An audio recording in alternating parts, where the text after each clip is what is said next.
Alright guys, let's go ahead and get started. This is session 38 of our solo RPG, and we're going to just go ahead and jump in with the recap. We'll get right into it. So we got quite a bit to do today if we want to stay on schedule for doing our dungeon. So let's just talk about what happened last time. So in session 37, we finally got around to we were infiltrating that base. It's our main thing. We found out that the foreign actions to arrive soon, but as far as we know, they're not here yet. We'll know when we run into them, which we haven't done quite yet, but I'm pretty sure we're going to in the near future. Let's see, the first room we kind of came into is we came into this oasis complex, this ruined oasis, arcane research facility. We came across sort of a crumbling gymnasium. As we were sort of exploring it, the dry rot floor collapsed under Ott, and she kind of fell down into what we discovered an underground passage.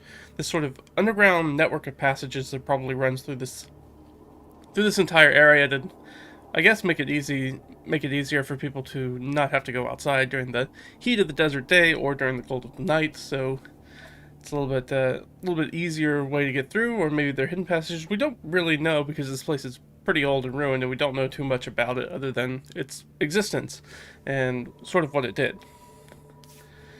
So we went through the underground passage network. We found an underground spoils fountain.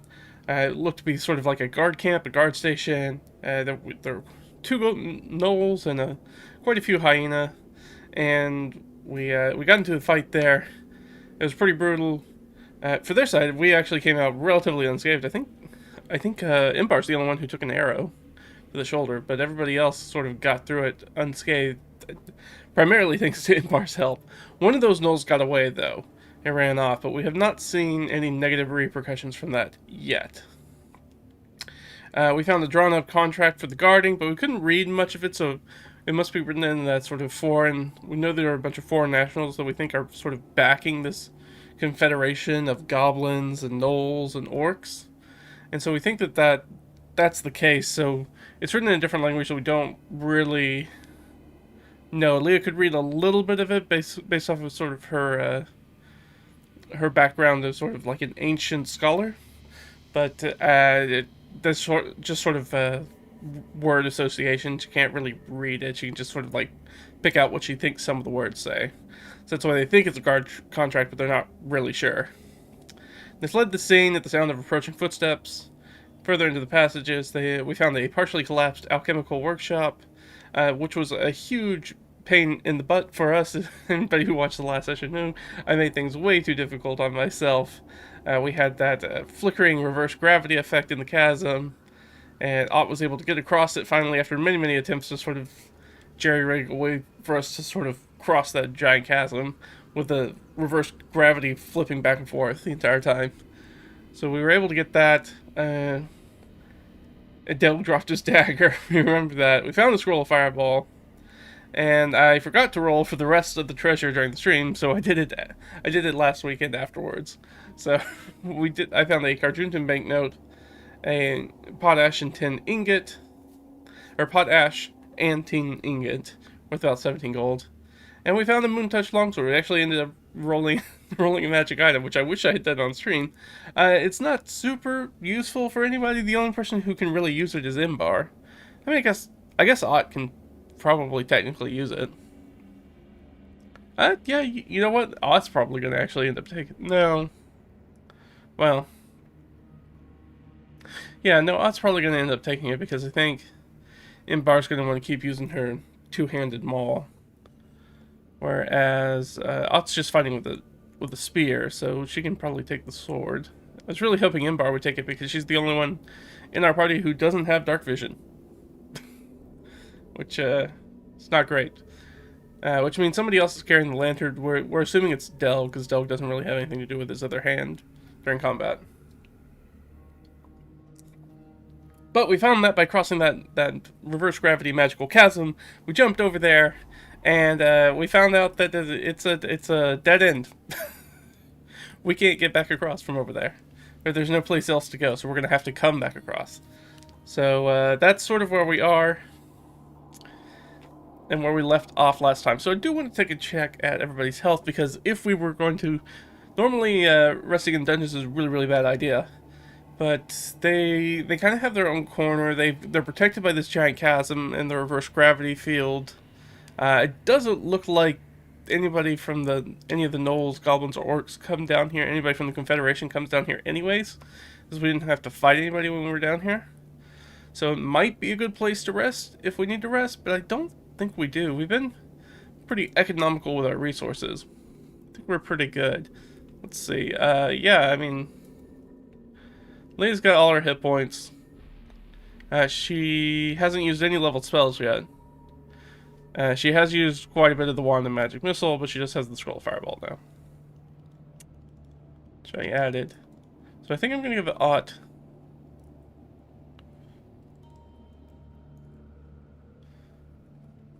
Yeah, Aught's a few hit points down from her falls. But she's doing pretty good, but I might replace it for the spear. That Moon Touch longsword. At least for right now, because she doesn't have a shield or anything, so might as well. In fact, let's go ahead and do that right now. So go ahead and make that addition. So she's gonna.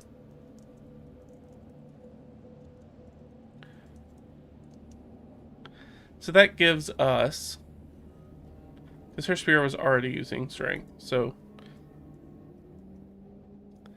we'll say, let's just say longsword. Doesn't really matter, they're both going to be the same, because she would be using the spear two-handed, so it's a D8 either way. So, yeah, so she'll pick up that, since Imbar's probably going to stick with the two-handed weapon, because she's going to do so much extra damage with it. But otherwise, everybody over here looks pretty good. She hasn't really used anything. We're pretty topped up, I think, on arrows. I don't think anybody's down on arrows. No.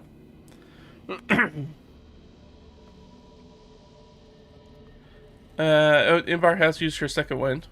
That's something to keep note. She has used her second wind.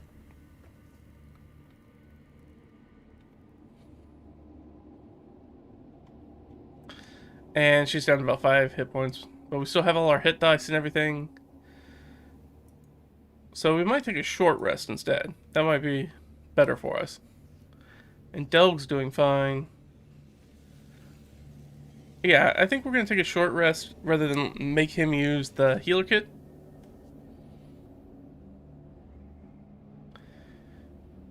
Yeah, I think that's going to work out better because that's a finite resources. So we don't want to use too many of the healer kits because it's really our only way to heal.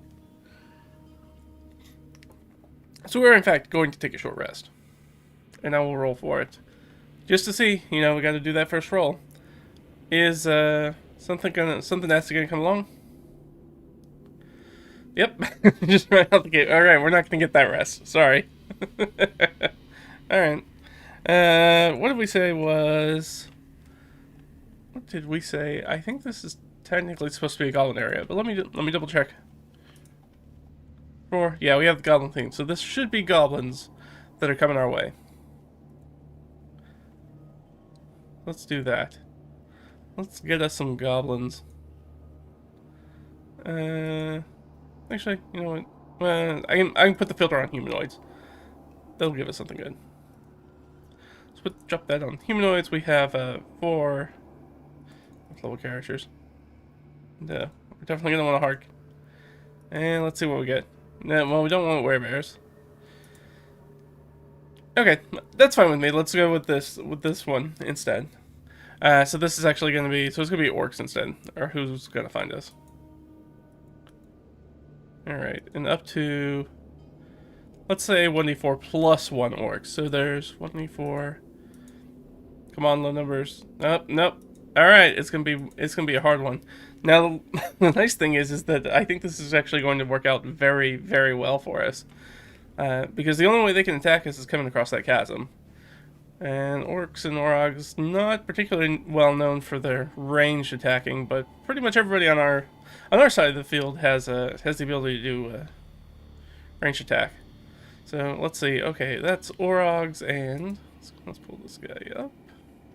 Boop, boop. Let's get some creatures in here. Yes. All right. What are we looking for? We want some orcs for sure.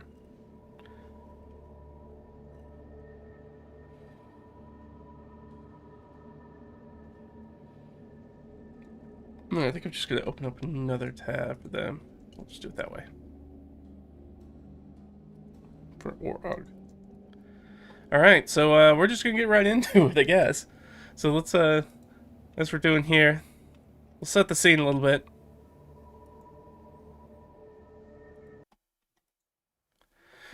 So they're sort of bedding down for a rest. They're trying to get things together. They're going through the magic items and divvying those things out. And as they do, let's give ourselves a perception check. We'll use Leah. She has advantage. It's not very good. It's 12. Is she going to beat the DC, or are they going to get surprised? Oh, that's actually a DC 11. So she just barely makes it. So they're kind of doing this, and then it's probably Odd, I think, has the best perception out of all of them as they're sort of going through this loot and digging through the like rubble of what's in this broken workshop, arcane workshop. And then I think her like ears kind of flip and turn. She kind of picks up her head and she kind of shushes the other. And we're gonna hear some people. I guess they're gonna be coming down the passage our way. Let's see. Do they? So I think if we know that, if we have the, we're gonna try to hide, and we'll make a stealth check, and then we'll see if they perceive us. That seems best.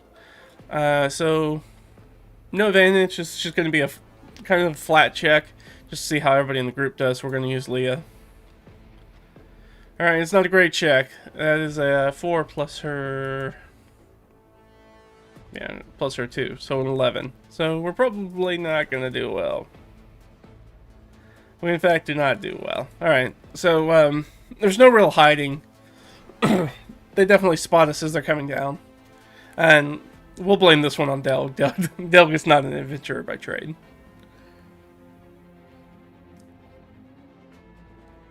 Delg kind of sticks out like a sore thumb in the rubble as they come down, and then people are gonna draw weapons, and we're just kind of gonna go straight into initiative. It's well, let's give their reaction table. So we are in a weird sort of back corner, but there are some foreign factions and other people who are moving around this place. So, do we want to try to talk to them first? Leah can try to talk to them, and pretend to be one of the foreigners. Maybe, but she doesn't speak Orc. Sure, so she'll try it and... Well, no, I already said we were hiding. We were already going to ambush them. I got ahead of myself. So no, of course they're not going to talk to us. They see that we are clearly going to be hostile, or at least guarded. And anybody from the foreign faction shouldn't be doing that. So, let's just go ahead and... I guess roll initiative, because that's what we're going to go into it. No talking this time. We're not going to talk our way out of this one. We're literally backed into a corner. Alright. Leah. Pretty good. Hot. Pretty good. Imbar. Okay. Okay. So... what are the orcs and the orcs got for theirs? Okay, so we got 2 in the fast round, then 2 in the slow round. No problem. Let's go up to our combat tracker then. Oop. Looking at the wrong thing. There we go.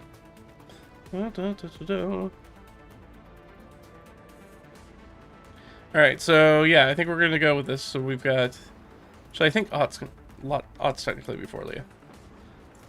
Because of her bonuses. Yeah, and then it's going to be Imbar and then Delg. But we're going to have our Orog, who I think is going to go first. And then our Orcs. So we said there are 5 of those guys, so there's 40... This guy has 42 hit points. And these guys have how many hit points? Not too many, I don't think. 15. Yeah, they don't have very many. And there's 5 of them, so... alright. But that's what we're looking at. And 0 bugs. We've dealt with the bugs. We've been the Orchid Man exterminator here already. So I'm just gonna put it here. Not really ambushed. Orc troll. While trying to take a short rest. Resting's real hard in the dungeon because there's always a chance somebody's going to find you. And as we just found out, that's not great when you're trying to rest. So we see these guys coming down the front. Leah's gonna... We're trying to hide. They immediately spot us. They're like, hey, what are you doing here? And they start pulling out weapons. I think they all have javelins, so that puts them at probably a pretty distinct disadvantage here. So everybody's kind of got cover. I'm going to give everybody sort of a +2 to their AC, so everybody's got kind of like half cover from all the rubble and stuff. There's plenty of stuff around to find cover in on both sides, so everybody should be able to find cover. Ott's gonna... I think she could probably tell... Oh, this guy's wearing plate armor, so obviously this guy is large and in charge. So we're gonna take a couple shots at that guy.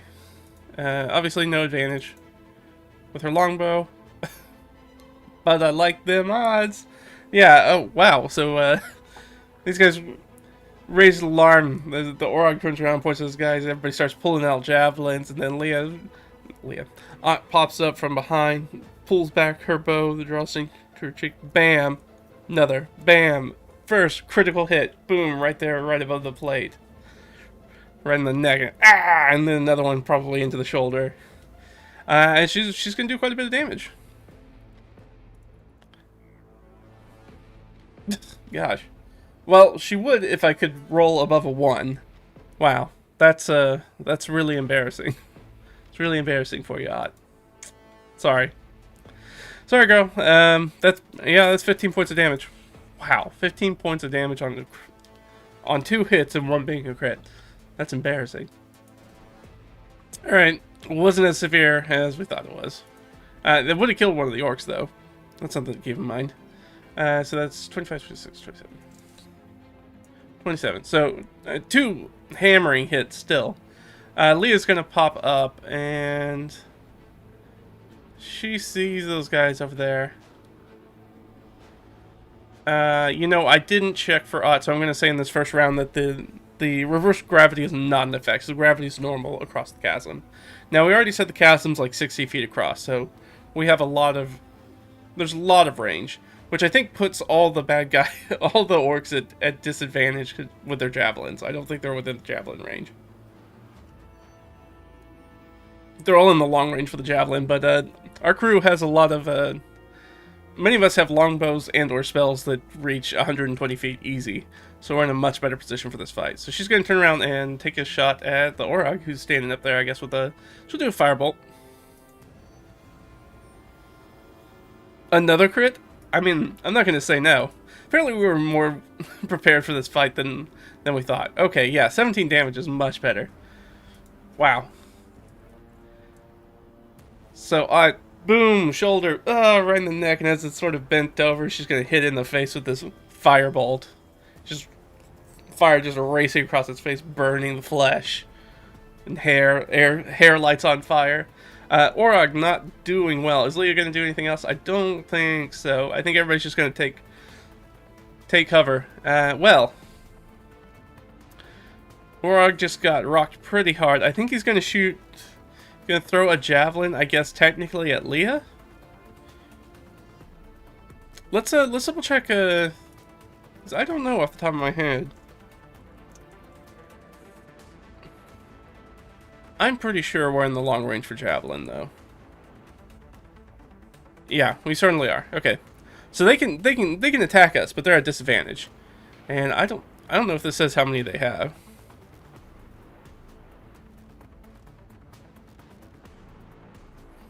This stat block doesn't, at least.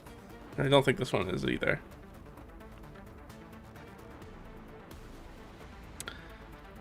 They'll probably have enough to get through the fight. I mean, just going off of what basic equipment somebody like a fighter does, I think you get like 5 or 6 javelins, something like that. So you have quite a few. That's more than enough for these rounds. But this multi-tech is specifically for great axes. They can't jump that passage. They can't do anything. So he's going to move to cover, but he will throw a javelin at Leah, but he does have disadvantage because he's in the far range. But that's 11 plus. 6, 17. I'm pretty sure that hits her. Yeah, yeah, sure does. Okay, so 1d6 plus 4. Alright. So she's gonna take a hit. Alright, ow. She took 8 points of damage. Not great. She gets hit with a javelin, sort of peeking out, and, you know, this giant shaft with the spear just slams into her. And she kind of ducks back behind the rock again, holding onto it like... Probably lets out a little yelp. I mean, that thing hurts. It's like getting punched with a knife. Alright, well, that's the Orog. So he ran into cover. We've got some orcs. The orcs are going to spread out their attacks. I think they'll just do one on each person. They also have disadvantage. Alright, so they're going to miss Leah against Ott. Going to miss Ott. Oh, but they're going to hit Imbar pretty well. D6 plus... What do they add? Like a 2 or something, right? 2 or 3? Yeah, 3. Ooh, 9 points. Ow. So they're... At least when they hit, they're potent. They're potent hits, for sure. Alright. Somehow we're going to end up... we're going to get punished for trying to take a short rest by needing to take a short rest, because we're definitely going to take some damage in this fight, it looks like. Alright, and we still have one that's against Delg. Delg's real easy to hit, though. Thank goodness they have disadvantage, so it's not a crit, even though we're crit heavy on the rolls today so far. It's our third natural 20 so far. But that's definitely going to hit. So 1d6 plus 3. Minimum damage. Alright, so Delg will take his lumps. Go down to 27. Alright, but he's doing alright. He's otherwise going to be okay. Alright, that is time for the slow round, so that's Imbar. Imbar's going to pop up and take some shots. I think she's going to go against the... I guess she'll go against the... I don't know, the Orog's pretty hard to hit now. Now that he's gotten into cover, he has a 20 AC. And they could probably visualize the difficulty of hitting one of them. Whereas hitting one of these orcs is much easier. She only needs to hit a 15. So she's going to go after an orc. With her longbow. So she'll hit the orc. Nice. Longbow for maximum damage. Nice. Down to 10. Alright. So one of these guys gets smoked pretty easily. Not dead, but not feeling great. It takes a longbow probably in the gut somewhere. Like that's pretty much going to be a done deal. Delg will sling at that injured orc. He does have disadvantage, though. He is definitely in the outside range for sling. But that's a 16. No, sorry, sorry. He doesn't have advantage, he has disadvantage. No, and Delg continues his long history of leaning into his character not being a very good slinger, and not because he's not a combat-oriented NPC at all. Alright, that's the bottom of the round, so we're going to go back up to the top. That's Ott. Who is Ott going to go after? Now that Orog's in there, and let's check on... Let's ask our Oracle. Is our reverse gravity effect? No. Okay, so everything's normal from as far as that's concerned, which is good. That'll give our people with the longbows better attacks. So Ott is going to... I guess go first against the injured orc. Dang. Should have won against the Orog. But our fourth natural 20 already. Okay. Roll, girl. Roll better than 2 1s, please. Thank you. I mean, it's still not great damage, but it's certainly enough to kill that first orc. And she gets that one right in the eye socket. And that one goes down. She has a second attack. The likelihood of her rolling another natural 20, I would say, would be very low. But given we've rolled 4 so far, I mean, why not go after the Orog? Maybe we'll get lucky. I think we're going to get lucky. I think she has more than a +4, pretty sure. She does, in fact, have a +5. Great. So she's going to... Let's, big money, no whammies. 7, 8, 9. Wait. 8, 9, 10. Ah! We got him. We got him. So, she splits open the back of that guy's skull pretty handily while he's trying to hunker down. All right. Well, that could have gone way worse. We actually had a random encounter that's going very well in our favor just because of the terrain, which is very nice. That's a nice change of pace.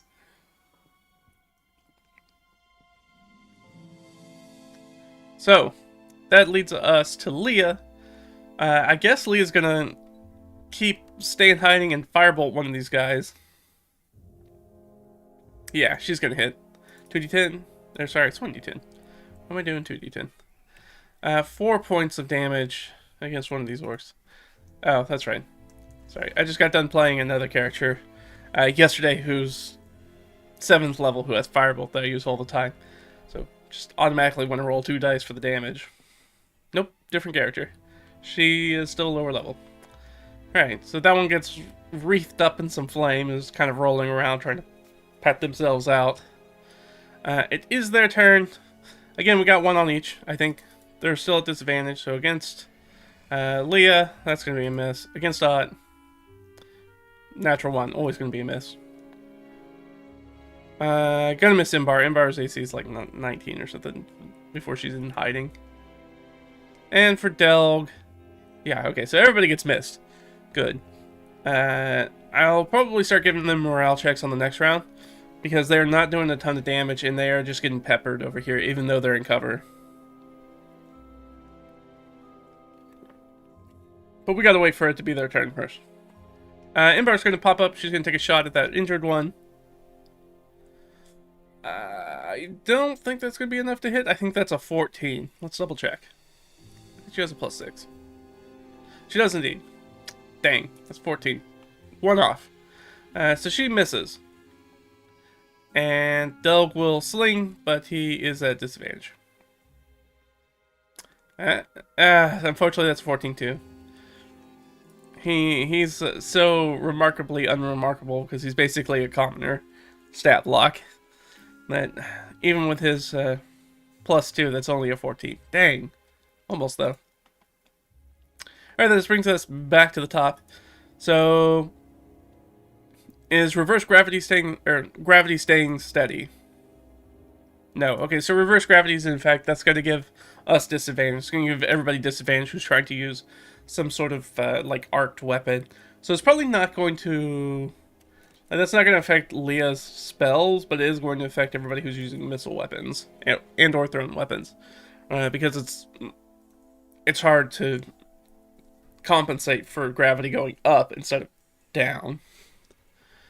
Alright, that's Ott. She'll pop up. She'll take 2 shots. First one against the one that's injured. But she does have disadvantage. Dang. She'll miss with her second shot against the same guy. Even worse. Leah does not have disadvantage. She's going to try to firebolt that guy. Will hit him. Oh, 8 points of damage. So, hanging in there. Fired up again with 1 hit point left. Just kind of probably at this point, like on the ground, actively on fire, rolling, trying to get themselves out, but also just horrifically burned at this point. So it is their turn. Let's give them some charisma roll under. So they need to roll a 12 or less to stay in the fight. So that first guy, I think I'm gonna give disadvantage to, considering he is almost dead. Okay, so disadvantage in this case means that we would take the higher number, so not the 1, but the 19. So, horrifically burned guy, Dark Man over there is going to, pre-Dark Man, is going to, is going to try to boogie out of here. Next one, that guy's going to boogie. Third one stays in the fight. Fourth one stays in. Alright, so these 2 guys are going to boogie. There's no attacks of opportunity. They can easily get back into the stairwell and into the passages and disappear. That's not great though, because it does mean that they're running. That means that they're likely to raise an alarm. But there are two still in the fight. I guess I'll just roll 2d4 to figure out who they attack. They're both going to attack Delg, I guess. They still have disadvantage, though. But I'm pretty sure they're going to hit 11, which is exactly Delg's AC. Well, crap. Alright, well, that's one hit. And 2 hits. Okay. He'll take Delg getting roughed up this time. This is not too bad. It's 12 points of damage in total. So down to 15. Down to about half health. Not great, though. He's getting porcupined over there really badly with Javelin. Though they're probably running a little bit short on Javelin now. Alright, well, that was the bad guys. There's only 2 of them left. Imbar's gonna pop up and take a shot, I guess. We're still pretty much fighting. Since they're in here, and we can't, like, get over to them to make them surrender, so I don't think anybody's really thinking about trying to talk to them at this point. Especially when they have such a massive advantage. Now, she still has disadvantage because of reverse gravity. But that's still gonna hit, so she's still gonna hit in one of them. Then do maximum damage, which I think is 11? 10. Oh, just 10. Alright, so she hits one of these guys. And he's gonna be hurt. Delg will try to sling at that same one. Disadvantage still, though. And yeah. He's not doing great. Alright, is the gravity back to normal? That's the Oracle. No, still in reverse gravity. Ott's back up at the top. She'll take a shot with disadvantage. Miss. The second shot. Also miss. Dang. Alright. Leah will firebolt. I mean, there's no point in her doing anything else at this point. That is going to hit. And just enough to fricassee this one. So we just got the one left. This one is probably going to run, so I'm going to give them disadvantage. Which is technically advantage. Didn't matter anyways. 2 18s. That orc is running. Question. Can we see any of the orcs? Primarily that last one. Before they disappear? Yes. Okay. So everybody's we'll just go around the horn, and those with 120 range can take a shot. So everybody will get a shot at him. He's not in cover anymore, at that last guy at least. Yeah, Imbar's gonna hit him. And we'll see. Delg still has disadvantage, but could technically hit him. Is not going to hit him. Oh, I forgot to... Imbar technically needs to roll a second die. I mean, she was going to hit anyways. Alright, Ott. It's going to miss. And Leah is going to miss. Okay, so, but Imbar's going to hit with one. I mean, not going to kill this guy. But going to hurt that last one before they hobble off. Alright, well, that's the end of combat. We are officially out of combat. Now, the question is do we want to try to do the short rest now? Because if we do that, I'm gonna basically give us disadvantage on our D12 checks to see if we get interrupted. But I think we have to at this point. Now that we've been hurt, I think we have to at least take the short rest. I think that's worth doing. Does Delg want to use any healer kit charges? I don't think so. I think he's gonna leave. We're still pretty good HP wise for the most part, and we haven't used any hit die, so I think he's going to rely on the hit die and just hope that we don't roll poorly and have to go immediately into a combat before we do our next rest. That's the hope, anyways.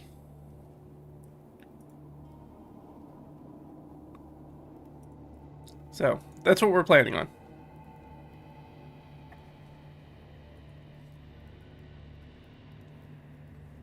Let's check some arrows. So, for Ott, and for Imbar, okay. So we're good on arrows. Somebody has the light. Let's check the lamp. Okay, so the layout's fine too. Alright, so we're good as far as supplies are good. We're still gonna try to get that short rest. I think this time we're gonna really kind of bed down and we're really gonna try to hide. Make ourselves discreet as much as possible. I mean, if anybody comes down here, they're gonna see the dead bodies on the other side. Or on the near side of the chasm.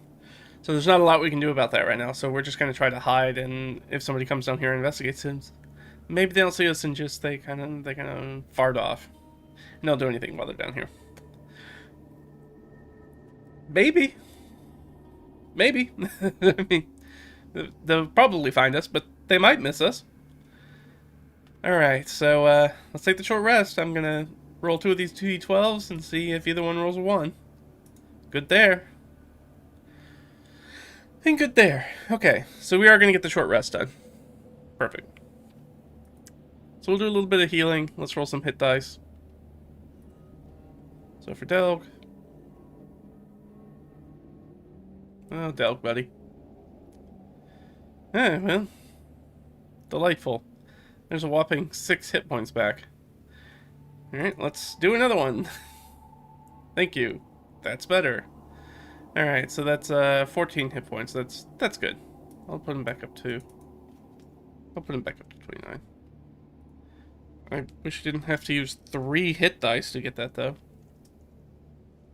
Oh well. But he is good everywhere else. We didn't use any of the healer kits, so he's good. Alright, so Delg is healed up. Imbar is going to spin some hit dice. She's going to hit die. She has +2. Alright, so that's 4. We're going to need more than that. Okay. See, this is the sort of hit die I'm looking for. Alright, so that is 10, so 14 points. That's good. Yeah, actually, that's exactly what she needs. I'll put her directly back at full.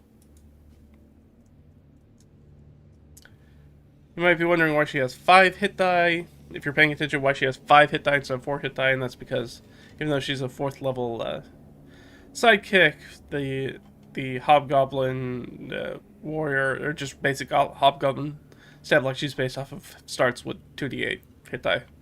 So you just add 1 per level. So that's why sometimes the sidekicks end up with like way more hit dice than the players do. It's a little interesting quirk of the system. But yeah, that's it. She is gonna get. Run a section back though.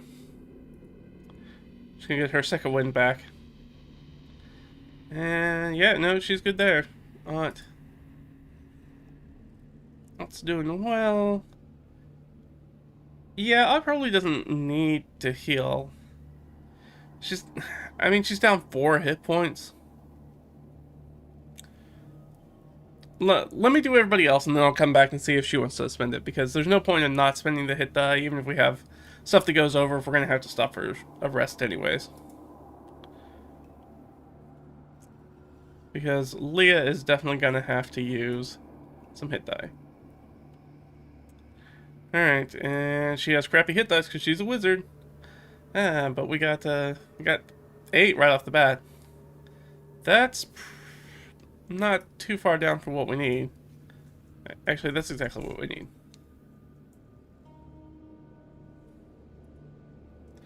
That literally could not have gone any better. But the thing is, like, everybody's at least 75% of their hit dice use. So there's no reason for Aunt not to spend 1 of her 6. Like I said, the sidekicks sometimes end up with way more. So she'll use the D8 just to top herself up. Yeah, okay. Because you never know when that might actually be important. Sometimes it comes down to just a few hit points. So she'll top up. And we are good to go here. Alright. We finished our short rest. We need to get back across this chasm. This is really this is more time than I wanted to spend in here. Look, we've gotten across the chasm already. There's not that a huge chance that that something super weird's going to go wrong, because we're pretty practiced at doing this now, surprisingly, because we failed so many times getting back across. It's really more of a time sink thing.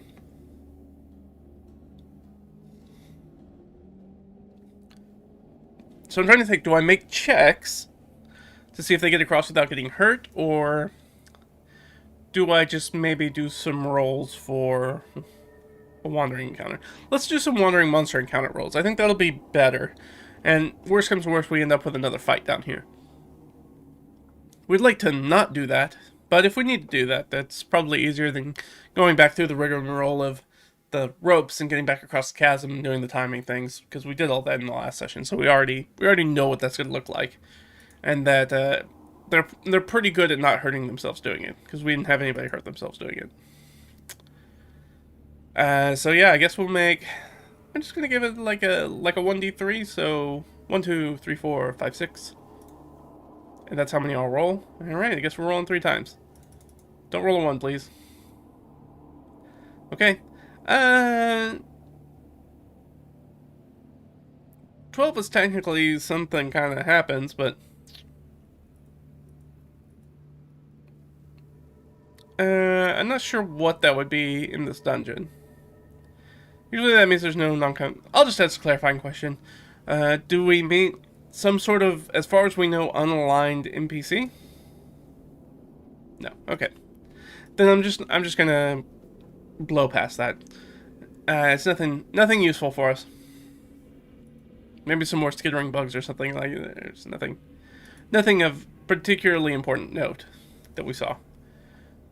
It's nothing bad there. Alright, so we get back across. So we're in room 4. We need to go back up that passage. Now, let's go ahead and roll these bodies, because we've got some bodies over here, and we might be able to use some of their stuff. Most specifically, this is something for Imbar. So, Imbar has chainmail. That Orog has plate mail. So... I'm gonna ask the Oracle. Can she use this suit of plate armor? I mean, Imbar's a beefy lady. She might be able to. It might be a little like roomy, because she's not like orc big, like Orog big, but she's a big lady. She's a big muscular lady. So there's a chance that she could wear it. So I think maybe just a 50-50 chance. Can she wear this plate mail that we found? Yes. Okay. Well, that's great. I don't know any reason why we wouldn't take the time to do that. We're taking this time to strip these bodies anyway, so we're going to do that. So we'll roll another random encounter, because we're spending a bunch of time in here. Nope, nothing to worry about. Do we find a neutral person? Did they come down? Oh, they did. Alright. So somebody's going to rock up on us, I think. Let's see, who do we want this to be? This is what I would consider technically a kind of a complex, kind of. So I'm gonna roll this d6 first. Sorry, I'm looking at a note. 3. Okay, so something artificial. What kind of artificial? 12. What's 12? Some sort of humanoid. Okay. Is it just one humanoid? I think that's kind of likely. So +3. Oh, it's not though. So let's do like 2d3. Okay, so there's 4 of them, of whoever these people are. And let's say, yeah, we've already got room on. Not druids, I don't think. Kobold could be interesting. Let's see what this.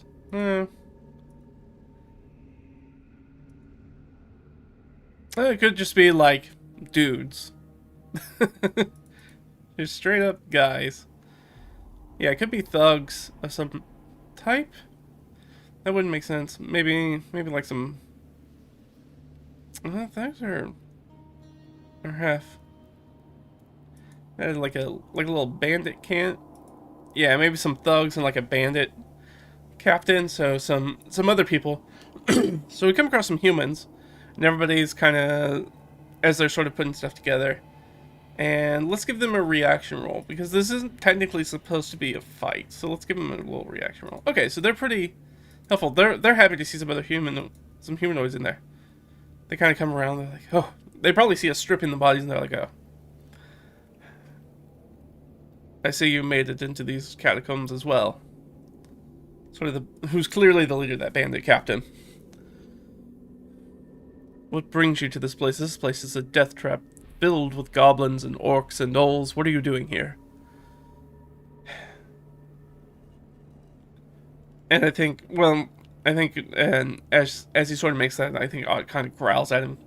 You know, being a gnoll and all. Who's going to take lead on this? Is this,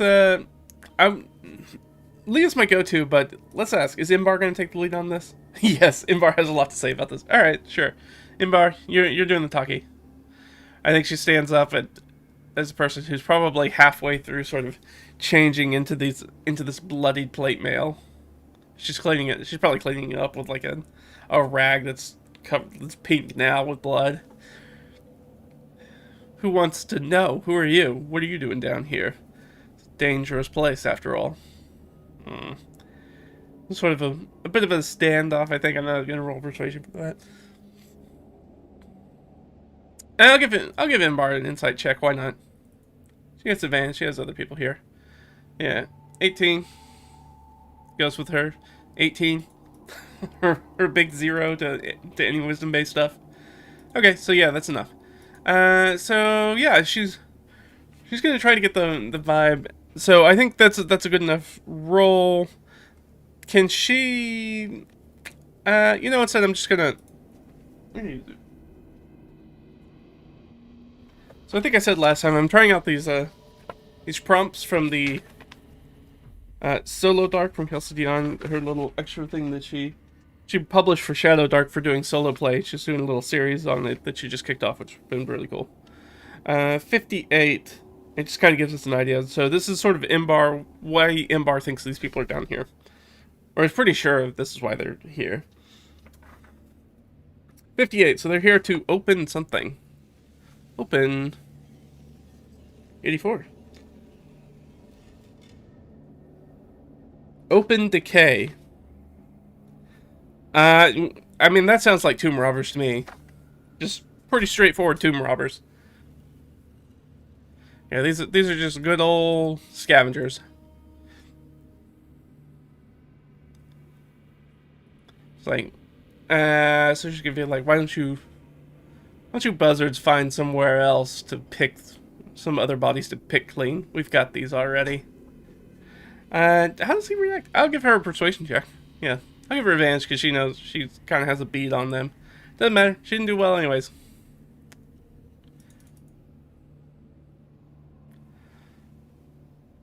Yeah, I mean, that's a low DC, but it's still a 10. Which she definitely did not beat with her 6. So I think they're gonna brush it off. I think it looks like the bandit captain's kind of looking at them, kind of looking at his crew, trying to gauge whether maybe they try to take stuff here from these people by force. It seems, I mean, they've got quite a bit of gear on them. You can probably see that they're stripping these bodies. Certainly you can see that some of their gear, in addition to just things like the plate mail being valuable and some of the gear they have being valuable, probably a good idea.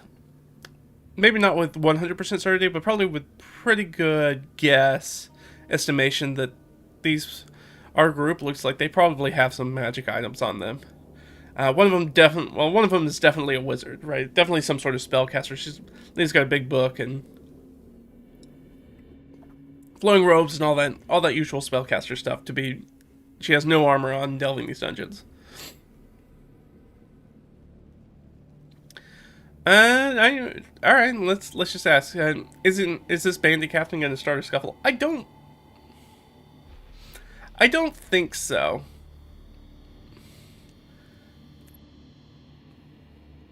It's a pretty even bet, like side by side, but I think he probably recognizes that his crew is probably a little bit weaker in power than they are, and definitely probably doesn't have any magic items on them.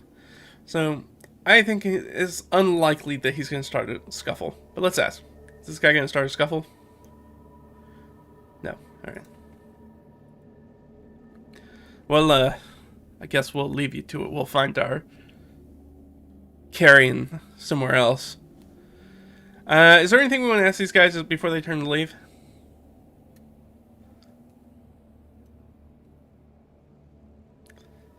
I guess Leo will ask him, are you guys from the lands to the northwest as well? I don't think I need to do a persuasion check. I don't know if this guy would lie about it. I think we'll just write 50-50, yes or no. Yes. Yes, but it seems very cloaked. Sure, I'll let her make an insight check to see whether she knows he's lying. And rolled very well, even though she doesn't have the greatest insight. Oh yeah. This says yes. So these definitely do seem like people that are also foreigners. What do you? What is What do your people want with this place? Why are they here? Why are they causing all this commotion with the orc? She kind of motions at the dead bodies on the ground. Do they have any idea? I don't. I think it's extremely unlikely that they do. Yeah, they have no clue. That's -5, so that's straight up no. The guy kind of looks back at him. I don't know. We just strip carrying. Kind of pointedly looks at Imbar. Like, you know, maybe we know something, but I'm not going to tell you now.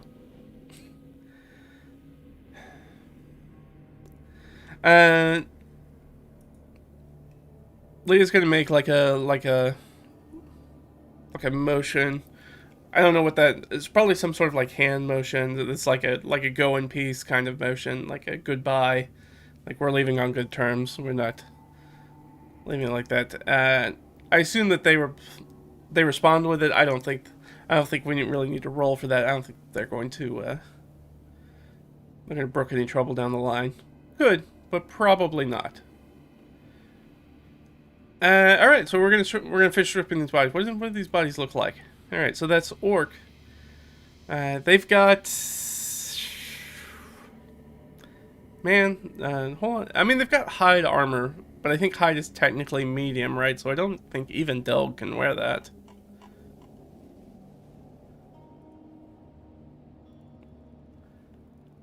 Yeah, I'm pretty sure. Let me double check. I am pretty sure.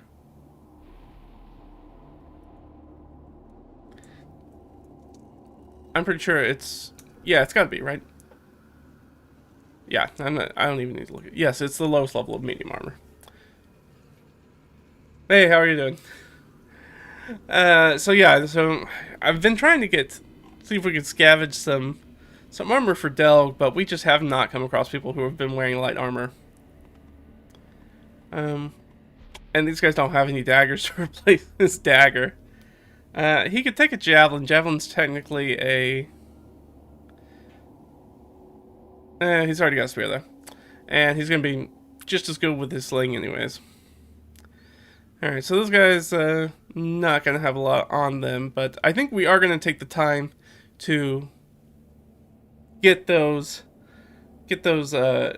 plate armor on Imbar. I think we are going to take the time, which I think takes, like, 10-15 minutes, something like that.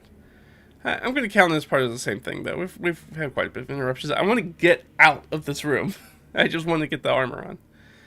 But that's gonna be it, though, because these guys don't really have anything else. I'll roll some minor treasure, maybe. Well, these guys might not have a lot of them. Let's see. There were 4 of them. Let's see how many of them have treasure on them. 3. Okay. Sure. We'll roll some treasure. Why not? It's not gonna be a ton, but we'll do it just in case. I'm doing well. Thanks for asking.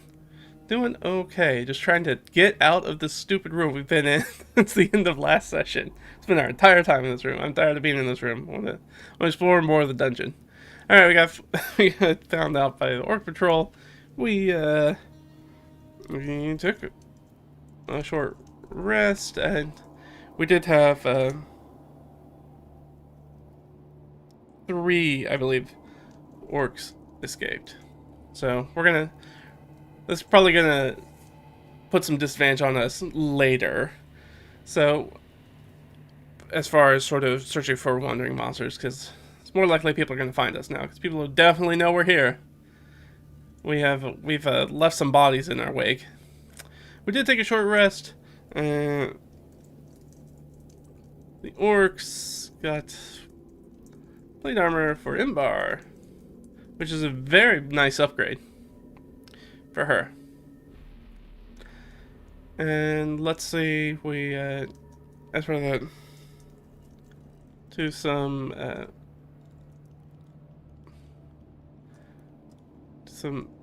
let's say tomb robbers. Talk to some tomb robbers. We're also foreigners from the Northwest. So they're kind of following whoever those foreign nationals are. So they're probably here now. If we're coming across other humanoids who are also from that area, and we can assume that they're sort of leeches, they're sort of hangers-on, you know, people who strip battlefields, things like that. Then we're definitely going to be able to, I think it's pretty safe to assume that we're going to do that. Alright, well, let's update Imbar. So she's going to go from 18 to 18, 20. Oh no, I guess... No, I had already given her the Moon Touch Longsword. I had already given Imbar the Moon Touch Longsword, so I am just gonna... I'm not gonna worry about Ott's Longsword then. Yeah, okay. Yeah, I forget she doesn't actually use Maul. She uses a Warhammer. She just gets the plus 2d6 because of the adjacent ally thing. Not 2d6 as her normal damage die. She's using a Warhammer usually. Alright, so she's gonna get that, she's gonna get that, and she's gonna... Nobody else can wear that chainmail, I don't think. I mean... No, nobody else can wear that. So unfortunately we can't push that down the line. But she does have plate now. Which is, very nice. Now she's got some plate armor. That is gonna make her slower, though. I'm just gonna drop her speed. Okay, I'm done. Alright, yep, looks good there. She is gonna have disadvantage, she already had disadvantage on stealth checks, so she was already in heavy armor. Alright, well I guess we sally forth. Go back. So, in our dungeon, we have done rooms 1, 2, and 4. We have not done 3, so we can go back to 2. If we go back to 2, which is the underground fountain we came across, we can go to 3. That's pretty much our path right now. So we can take that other passage that goes out. And we'll find out what that got. We know that goes up. We know that that's going to take us back to the surface, pretty sure. So that's sort of the plan. That's what we're going to go with. That's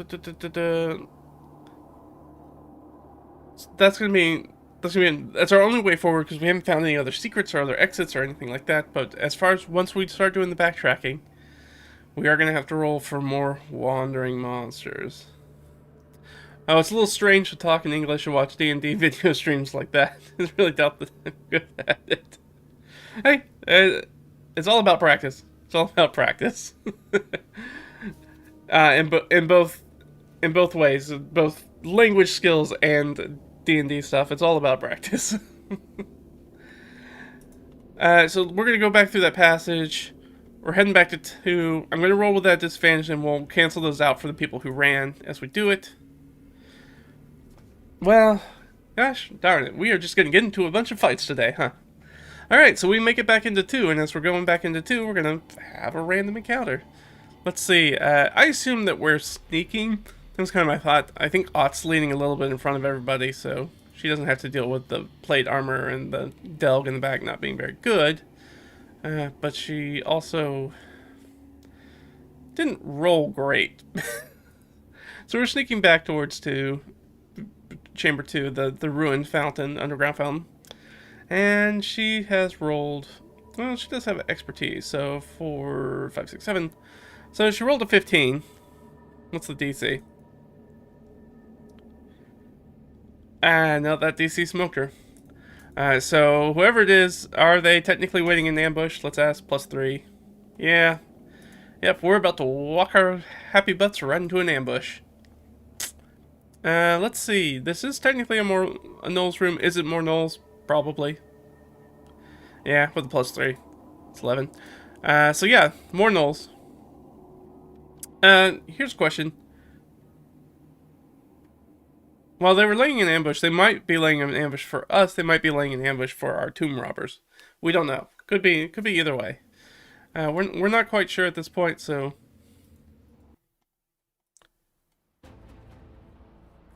All we know is that as she's sort of moving in there, I assume, did they attack Ott as soon as she shows up? I think that's almost extremely likely. I don't think they're going to wait for everybody else to get into the room. Okay, no, but they do. They absolutely let everybody get into the room. And this is going to be a null fight, so let's get some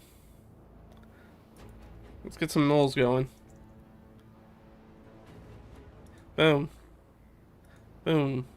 Knock those out. Sure, give me a random null encounter. Yeah, let's go with this beefier guy, I think.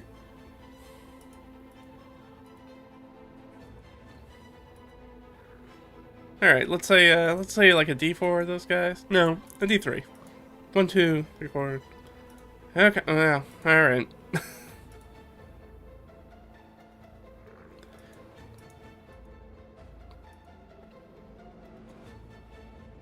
And D4 -1 of the other guys.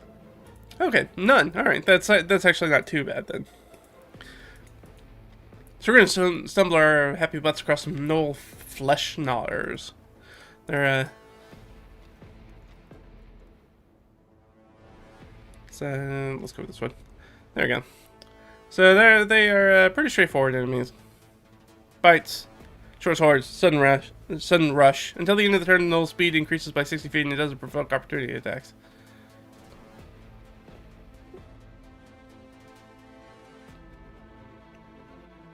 What kind of...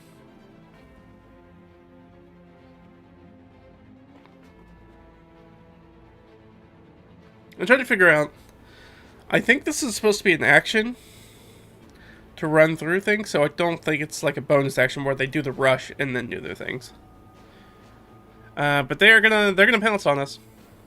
I'm gonna just go ahead and give them the initiative, so they'll start off the fight, but we'll figure out what's going on with them. So there are I said 3 of these guys, right? Yes. All right. So there are 3 null flesh gnawers.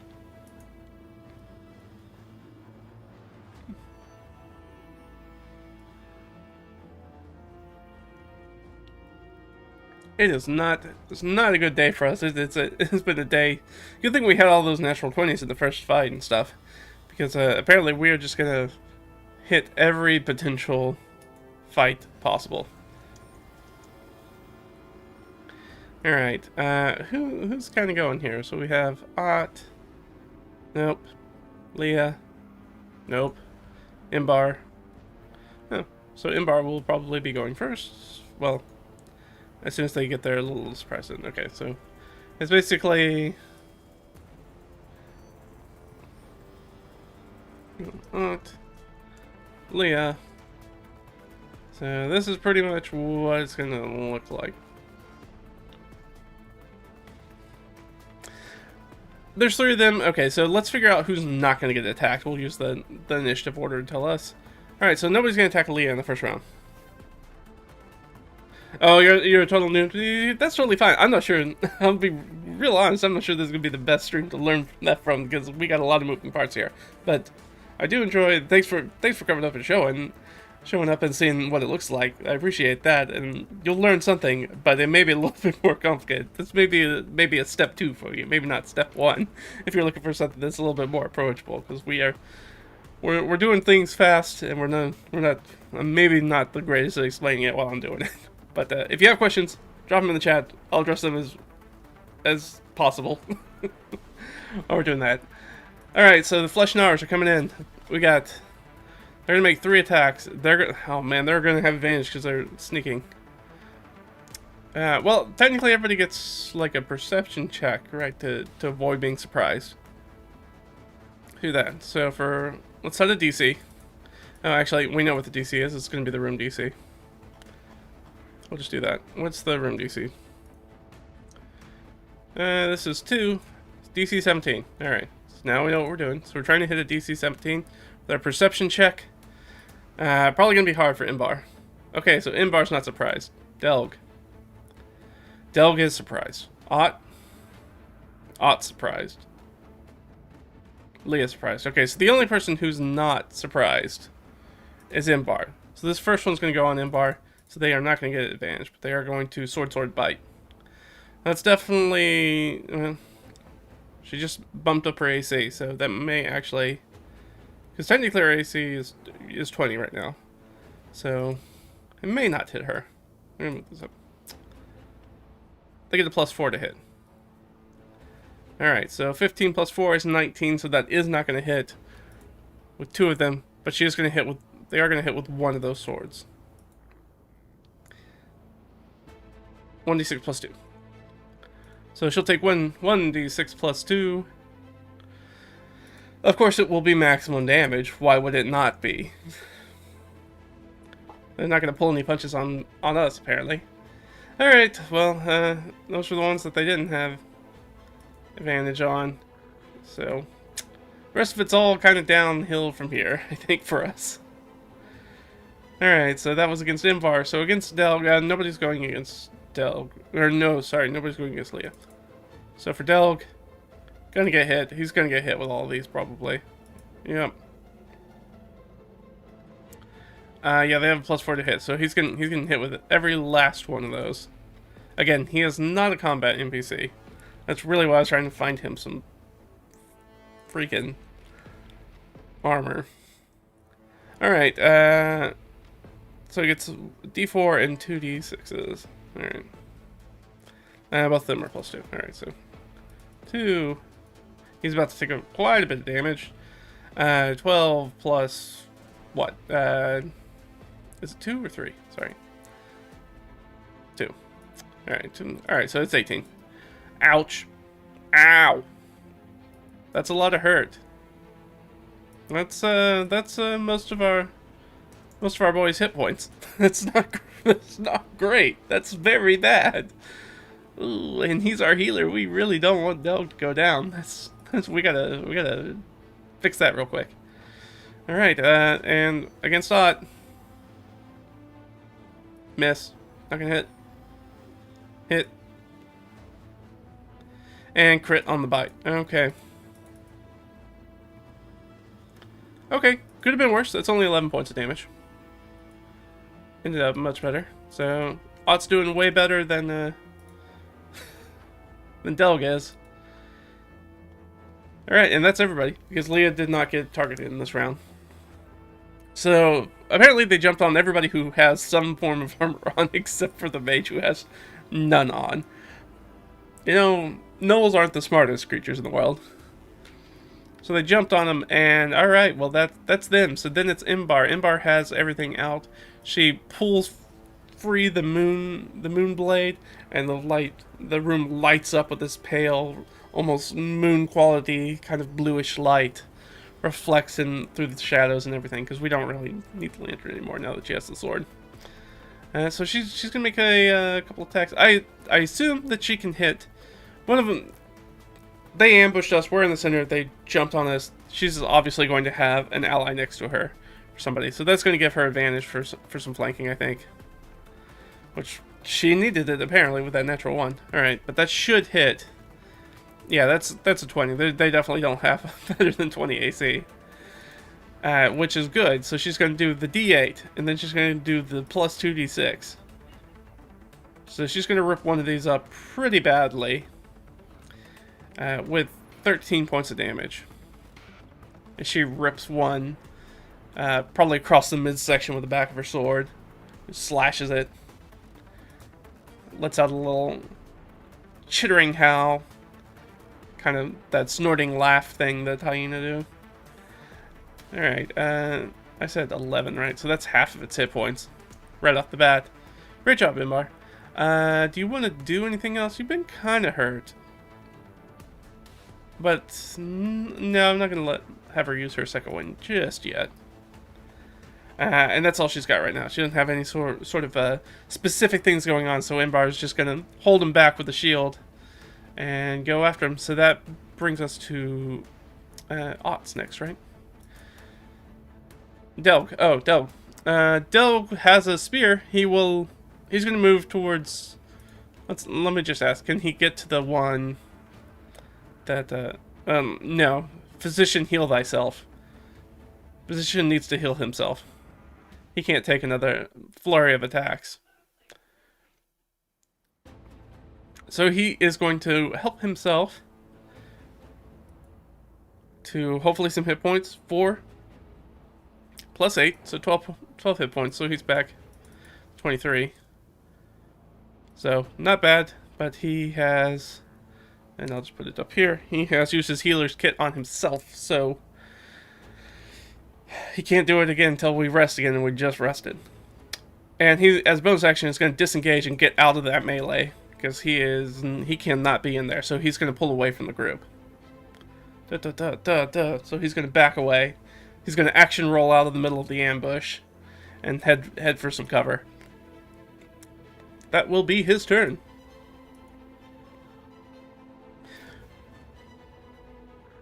Oh yeah, absolutely. I can tell you exactly who we've got. So Imbar is our human fighter, technically a human warrior because they're a sidekick character. We have Delg, who is a dwarf barber surgeon. He is also a sidekick. He is not really. He's kind of a straightforward NPC. He's not really a adventurer of any stripe. He's just kind of along for the ride because we need a healer, unfortunately. Ott is a gnoll, big hairy gnoll. She is an expert sidekick character. She's kind of roguey, between a rogue and a ranger. She's a guide and tracker. And Leah, who is our main character, is a Order of the Scribes wizard, and she is a high elf. So that's who we've got going on, and she has a familiar. I don't talk about Igni very much, but she has familiar, a flame method familiar, which we may use here because we're gonna get pushed around pretty hard. But it is Delg's turn. That's what Delg did his thing, so it is Ott's turn. So Ott's got 2 attacks. It's gonna do their disengage to move around and get into flanking position with Imbar. Let me see. I think that's gonna hit. Yeah, with her spear. All right, so she hits 1 with the first attack, and I think that is that gonna be enough to kill it. That's no, that's only 9. I don't think that's enough to kill it, right? No, it's not. Still got 2 hit points left. Dang it. That's alright. She has a second attack. I was just hoping to get the rampage off first. Alright, she's got a second attack. Oh, that one's not gonna hit, though. She misses. Dang. Urgh. You know, we've been playing a lot of sessions, and I have not been able to get Ott's rampage ability off, because she has to drop a character to 0 hit points in melee. And she's just much better with a bow most of the time. Alright, well, that's Ott.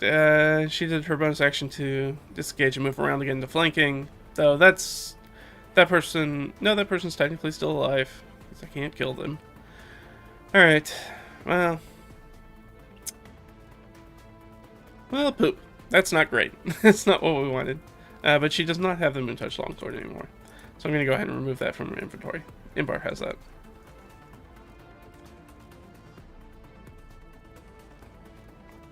No problem. That takes us to, I believe, Leah, right? Leah's who's next? We're at the bottom of the initiative. Leah's surrounded. Friends are getting wrapped up pretty bad. She doesn't have a lot of great in melee kind of spells. And I guess let's ask, since she didn't get a test this turn, is she in melee? I still think that's likely. +3. No, okay, so she's outside of melee. So she was hanging back or looking at something and when they pounced. And so she's actually outside of it. So she's going to move back over by, I guess, Delg. She'll try to move in to protect Delg as Delg's sort of bandaging himself up. And she can see the one that's hurt. Yeah, I think she'll just take a shot at him with Firebolt. That's certainly not going to hit, though. That's an 11. Dang. Great job. Oh, well. Alright, so that's the bottom of the order. Back to the top is our Monars. Well, there's unfortunately 3 of them. They're still engaged. I guess I'll give a morale for the one that's hurt. Yeah, he absolutely snaked it, so he's good.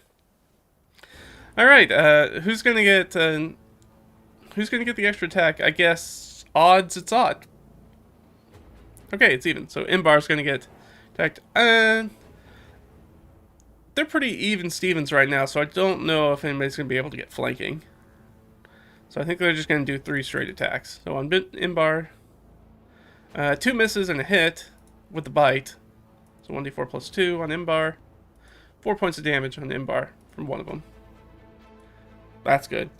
Thank goodness we picked up that plate mail. It's already saving our butts.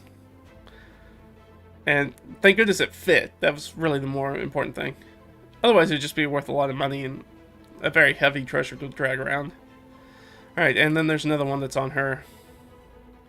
Those are all terrible. Those all miss. Then Ott has 3 on her. Miss. 15, right? Does 15 hit her AC? Yeah. Okay. So that was the last one, I believe, as well. So she'll get a bite attack for 6 points of damage. Okay, not too bad. Not what we want, but not too bad. She's about half health. She's gonna need some help pretty soon. All right, that is all our bad guys. They're still in the fight. Imbar's in there first. Imbar is not going to attack the one with 2 hit points. That one's on death's door. She's going to turn around. I assume. Well, we'll just ask. Can she reach one of the other ones without provoking? I think that's likely. Plus 3. Yes. All right. So she will look at another one and she'll do an attack. I assume Ott's in the fray too, so she'll be able to hit. Yeah, that's certainly going to hit. So she's going to get the bonus from Ott. Plus her sword. And sword 12. 13, 14. 14 points of damage to another one. As she rips through it. That pale light being thrown all over this chamber, and you see the ripple of it, the reflection of the water in the fountains. You see it dance across the ceiling of the sandstone ceiling of this area. As they get into this fight. And that is Imbar. She keeps them at bay. Delg will, what is Delg gonna do? Delg's gonna get a look at what everybody's health looks like. Which is not great. Ott's not doing super good. So I think he is gonna run in and... So he'll use his move to move in. And then he's going to apply bandages to Ott. And then he's going to use his disengage bonus action, his cunning action, to move out. Alright, so he gets 4 plus 8? Yeah, 4 plus 8. Okay, so 12 hit points back. That's definitely needed. That makes us back up to 28.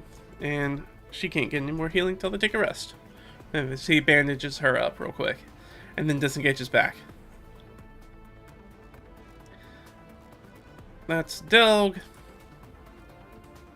Ott. Ott's in the fray. Ott's gonna... She'll do a stab against the one that's just barely hanging on first. Yeah, that'll hit. 16. Can't not kill that guy. And... You know what that means. She finally, for the first time in all of this adventure, all these adventures that we've been doing this entire campaign, she reduces a creature in melee to 0. She can move 15 feet and make a free bite attack as a bonus action. So she is going to move up. She's going to move her 15 feet into flanking with the one that Imbar attacked, and she will try to bite that one, and she is absolutely going to bite that one. For 6 points of damage, let's go. Great job. It's still up though, and so she's gonna try to jab it with the sword. Sword. Her spear. That's 17 to hit. Can't not kill that one. So we see her finally go into for the first time ever, we see Ott's mouth start to foam as she goes into a gnoll battle fury, which we have not seen her do. And she rips through another gnoll, and then her mouth starts foaming, and she sort of like bounds across on all fours and jumps on the back of the other one and bites him, and then shoves her spear like up through the rib cage and kills it, takes it to the ground.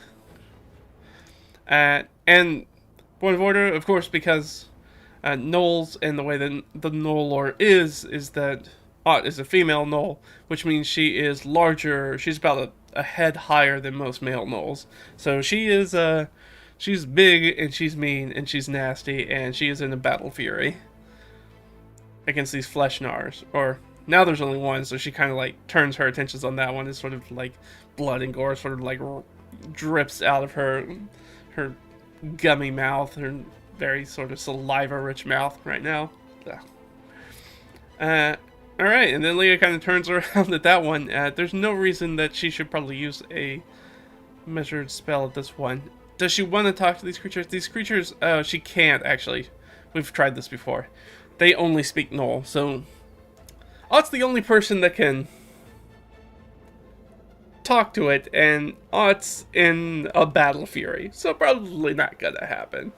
So we'll just assume that she'll just do a firebolt. Why not? And shoot it right through the hole in the ceiling, apparently. Into the night sky, 120 feet. Great job, Leah. I'm glad you're here and our main character. Well, it's the Fleshnar. They make their morale roll. Makes their morale roll. They're also getting into their blood fury. We've got 4 people here. I assume it's going to go after Ott. Does it go after Ott? Yes, okay. Going to move in and do its 3 attacks on Ott. Actually, that's going to be a 14. So it will get hit with 1 short sword. She'll get hit with 1 short sword attack. So she'll take 5 points of damage. She gets ripped through with a short sword as this one tries to like double hand bury that short sword into her, and she has to like hold it back into her shoulder, trying to push it back off. She's snapping at him with her salivating maw. Alright. That's their turn. So that's all they can do. So we're down to the killing part. Yeah, Imbar's gonna do the Imbar stuff, yeah. That absolutely hits. Not that one. Ooh, poor showing though. Very low rolls. 1, 2, 3, 6, 7, 8. 8 points of damage. A 1. Alright, well. Every little bit helps, I suppose. Delg will attempt to sling. Delg's actually gonna hit. Great job, Delg. He's hiding in the back for a whopping 1 point of damage. I'm helping. Alright, Ott is gonna get some spear attacks in. First one's gonna hit. Double crit on the second one. Alright, well, let's yeah,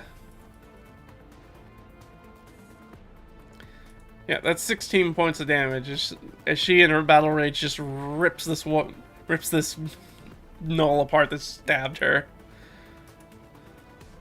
And that will be the end of our combat. So let's go ahead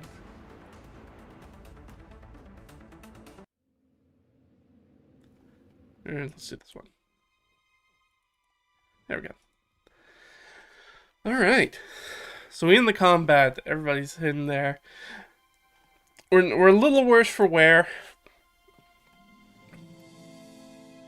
We're not doing terrible on hit points, but we're also not great, and we really don't want to take another short rest at this point. Imbar's not down far enough to yeah, she's not going to take her second wind. All right, well let's strip these bodies real fast, I guess. Oh, which I didn't strip the last ones either, but we are going to take the time to strip the bodies. See if we find anything. God.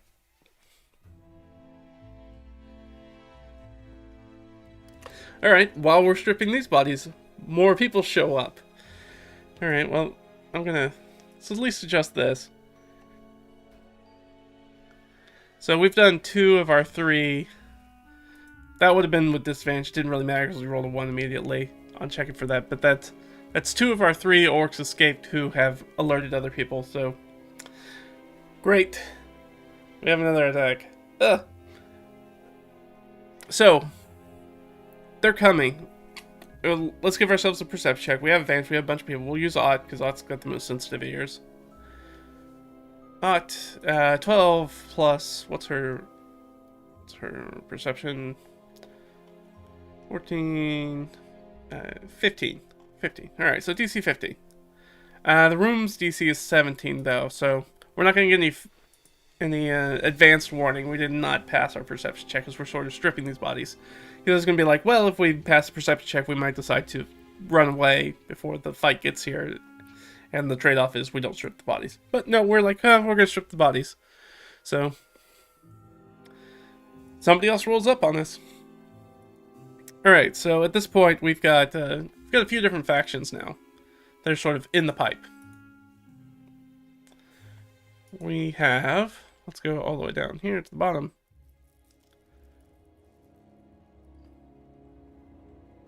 So we've got goblins, gnolls, orcs, or foreign faction. Let's just roll a d4. We'll figure out who's kind of gonna show up. 2. Okay, so more gnolls. Well, great.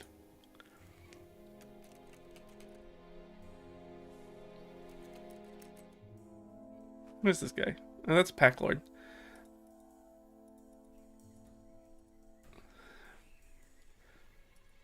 And let's maybe do some hyena. Oh, I gotta change the filter. Can't use humanoids. They are not. Maybe a giant team. Yeah, maybe then a bunch of...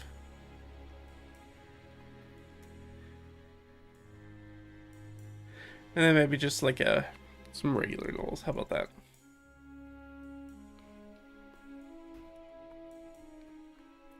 Alright, so I think there's one Pack Lord who's going to show up because we got to keep finding tougher dudes because we keep taking out all the mooks of the gnolls.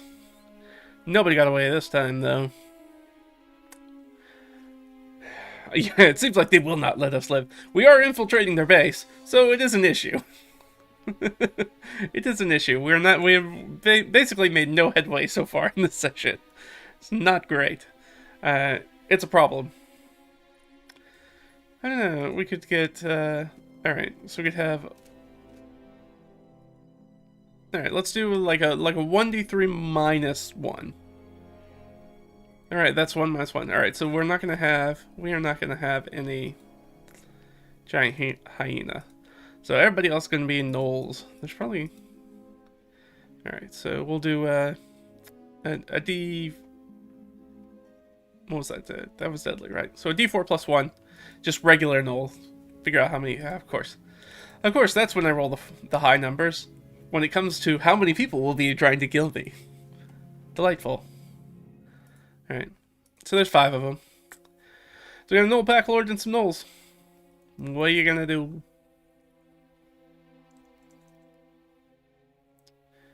I don't want the flesh gnawer, I want the regular old gnoll. I'm gonna do this again, and we're gonna go here again. Because it's a little bit easier to do it this way, I think.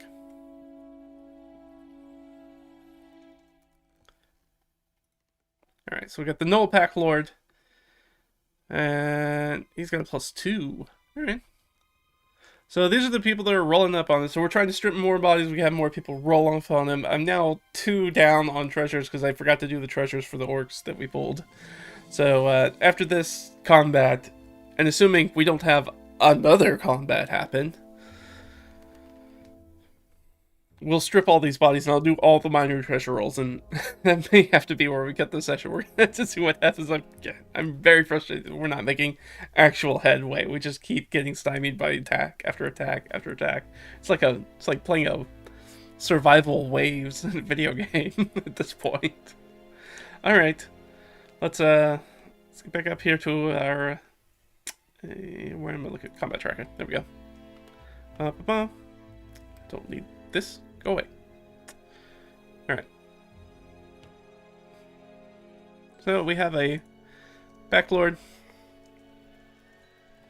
And that one's probably maybe has some nice stuff on it. Has a chain shirt though. That's actually pretty nice. I don't know if anybody can wear it, but that'd be some nice armor if we can get our hands on it.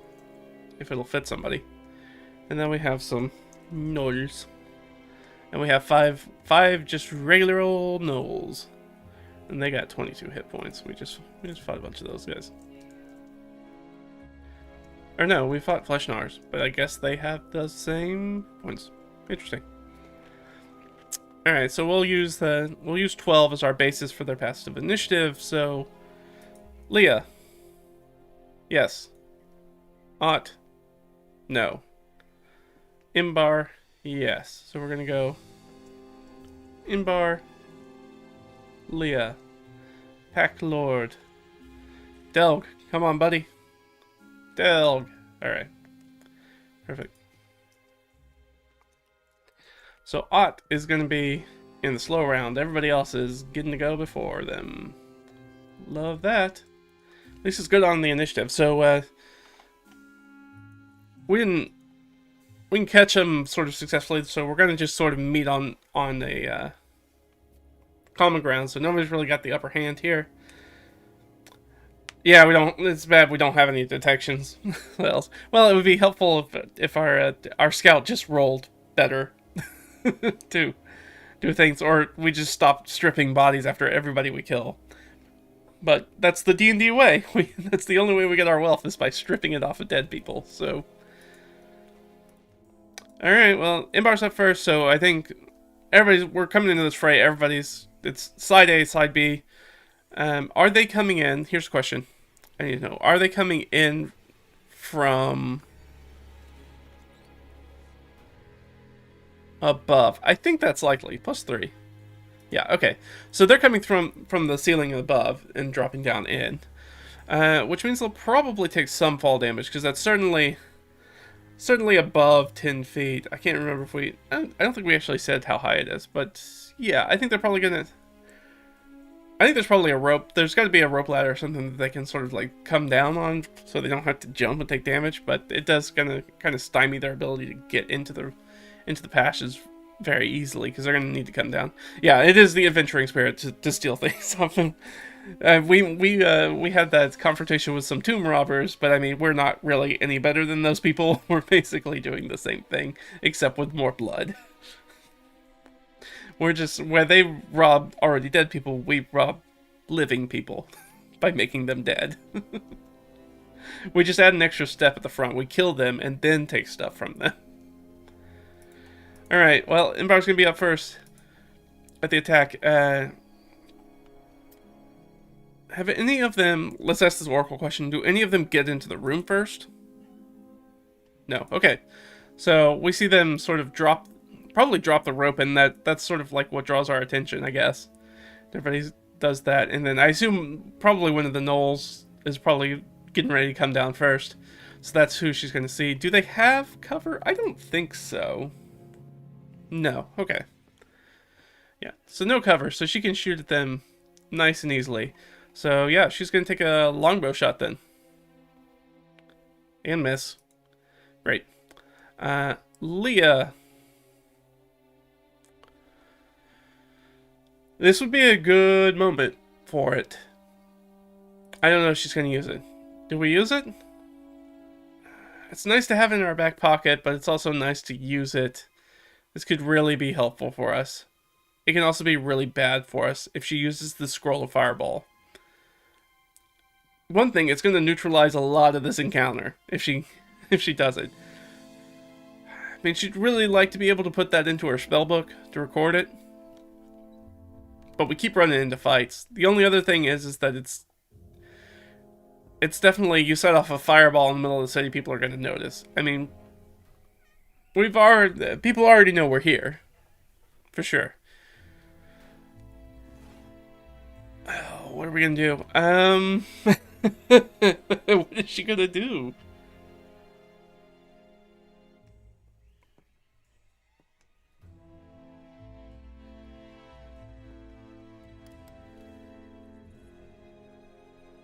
I'm gonna make her. Yeah, let's do that. That's fun. I want to try that.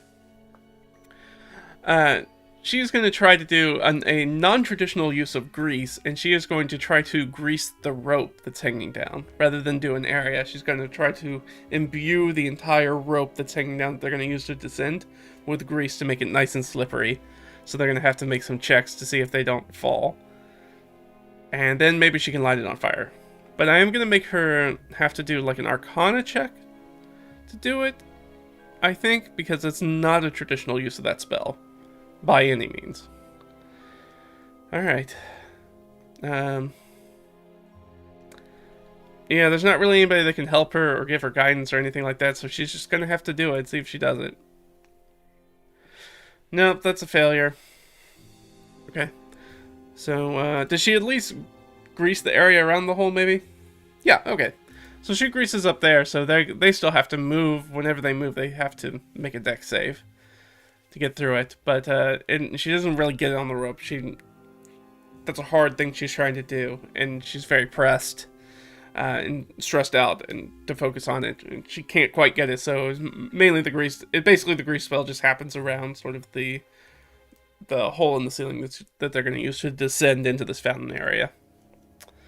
All right, well, she used that. Boo. All right. Is grease a first level or second level spell? I can never remember. Just ask.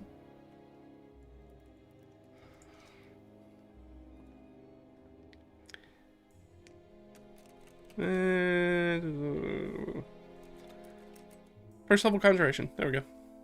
Yeah. Alright, so it's a first level spell. It's an alright use for first level. Because I'm like, we could have used the fireball, but the fireball would have not been great for us, I think, in the long term. And I think Leah's smart enough to know not to do that, maybe. Maybe she's smart enough to know not to do that. So that's how she spends her turn, unfortunately. Delg. Delg will attempt to sling. Why not? He might hit. He doesn't get advantage, though. No, he doesn't. Alright, well, we really flubbed our advantage here. We didn't really get a ton done. So, it's not great. Is the Pack Lord coming? He's going first initiative. Is he going to come down first? I think that's extremely unlikely. No. Yeah, we can definitely set fire to the grease with Firebolt. That is definitely a thing we can do. But it is nice, just, they also have to have this slippery ledge around an area they're trying to descend from, and they could also just fall and hurt themselves. Alright.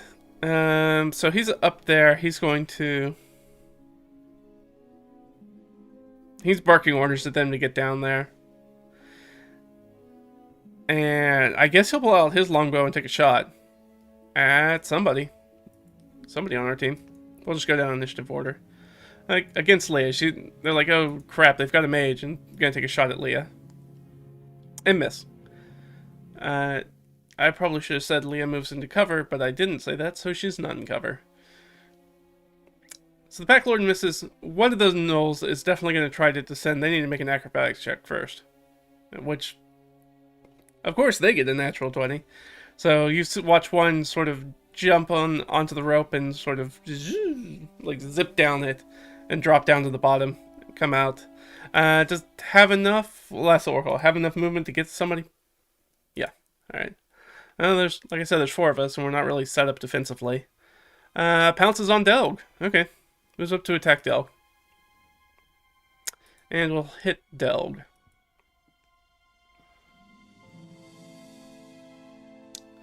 Yeah, I'm gonna say probably with the spear. Technically using a shield, so you're gonna be doing the 1d6. That's nice. 1d6 plus 2 against Delg. Minimum damage, I'll take it. I'll take the minimum damage. He's down to 20 hit points. So he has 1 on them. Another one is going to make their dexterity saving throw. And I think that still passes. I think her DC is pretty low. Yeah, it's spell DC. They definitely have a +1 to dex. So that one's going to make it down and zip down to the bottom and go after somebody who's not Delg. I think I just rolled Delg again, so we'll go down. We'll go down the initiative order. And we're Delg, so that one goes against Odd. Make an attack, and we'll miss. All right, our third Knoll is going to try to get down. Really, another. What a waste of a grease spell. They're having no problems with the grease spell whatsoever. That one shimmies down, and we'll go against, I guess, high will be Leah. Alright, goes against Leah. Makes an attack against her. Misses. And fourth one. No problems with the grease. Jumps on the rope and slides down. Gosh, dang it. And that one's going to go after Inbar, obviously. I don't believe they have a +5 to hit. They do not. So misses thanks to the plate armor already saving us. That 1 extra AC goes a long, long way. Alright, so there's one more Knoll. Will that one get down? No, that one actually slips. Alright. You know what? I'm feeling salty, so I'm going to ask, do they fall in the hole? I think that's likely. That's where they're trying to go. So yeah, they do. Just barely, though. So I was saying this like at least 20 feet. Alright, so one of them's going to take... one of them's going to take 5 points of damage. Yeah, that was a totally worthwhile spell. Grease was. Alright, well that's the last one in there, and they fall prone. They're going to have to use the rest of their movement to just get up. Alright, Ott's got one on top of her. She's going to make 2 spear attacks. She's going to hit with both of them. She's using her spear two-handed. Well, not great rolls. That's a total of 8 points of damage. I think that this one... Let's just say this one. I said 8 points, right? No, 14. Right? Is that 8? Yes. We're just going to put this one odd to make me remember that's the one that's on odd. This is the one that's unaligned right now. Because they're all going to end up finding different ones instead of focusing fire, unfortunately. So that's odd at the bottom. Back up to the top is Inbar. Everybody's got one on top of them, so they can't really do anything with the Pack Lord right now. Probably. Inbar. Can Inbar get close to somebody? Question mark? Probably not. No. So we'll just attack the one in front of her and miss. Dang. Alright, it is Leah's turn. Leah has one of these gnolls right in front of her.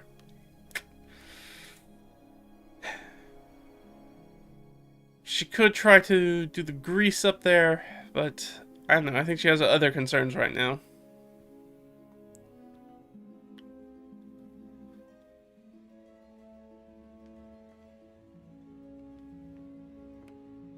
I think she needs to get out from in front of this one that's on top of her, so I think she is going to burn a second level spell, and she's going to do just a magic missile on this one that's in front of her, that's bearing down on her. Alright, for 11 points of damage. Not the greatest in the world, but... Alright. So it takes that one down to, let's say it's this one. So that's what she'll do. She's hoping to try to get away from this one so she can cast some more spells. She's not going to be very successful with that in melee, while she's engaged in melee combat. That was her. She doesn't really have any bonus action stuff that she can do. Ooh, she does have Igni. And she does have a bonus action. Igni's thing is not going to be enough.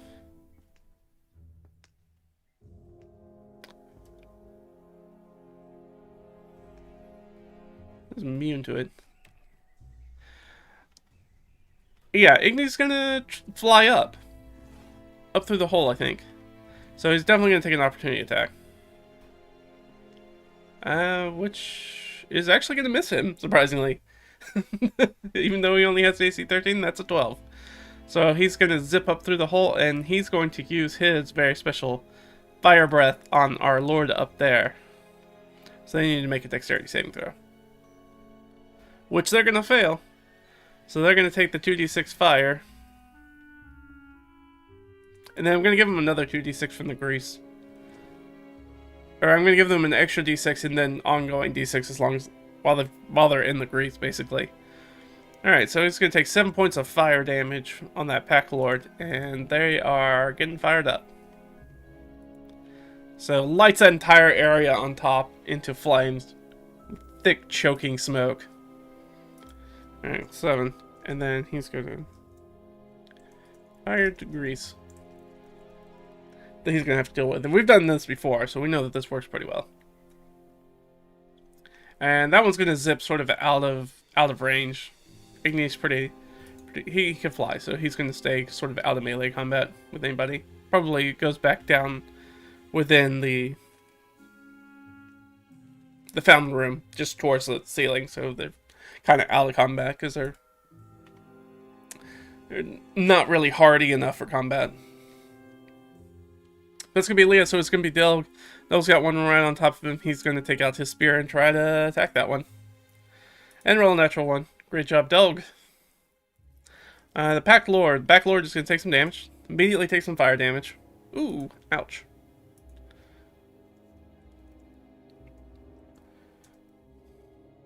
The grease spell.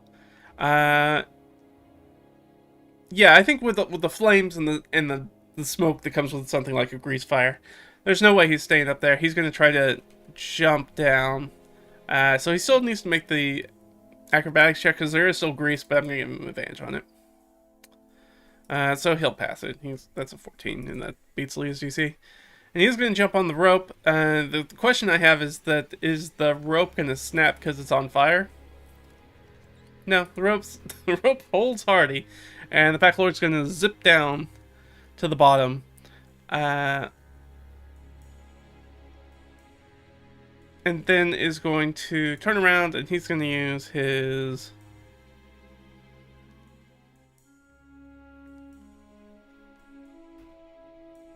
Incite Rampage to get that one that's on Leah to make an attack.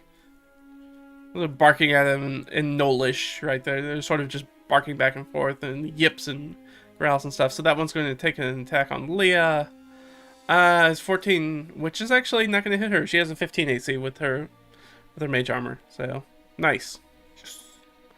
All right, that means it's just the regular Noel's turn. All right, there is the Noel that fell. They're going to get up and attack somebody. Leah. Okay, so they're gonna swarm, so he's gonna move in to get advantage with a spear attack. Which is not gonna hit. They gotta roll at least 11 to hit her. Even with advantage, doesn't hit. So Leah's getting swarmed. She's not in a good position. Everybody else is gonna get an attack. Imbar's gonna get an attack. Definitely gonna hit Imbar though. Ooh, for 7 points of damage. Ow.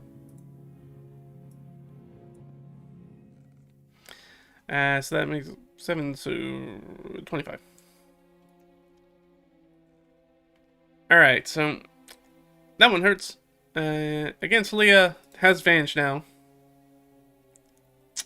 Gonna hit. Ouch.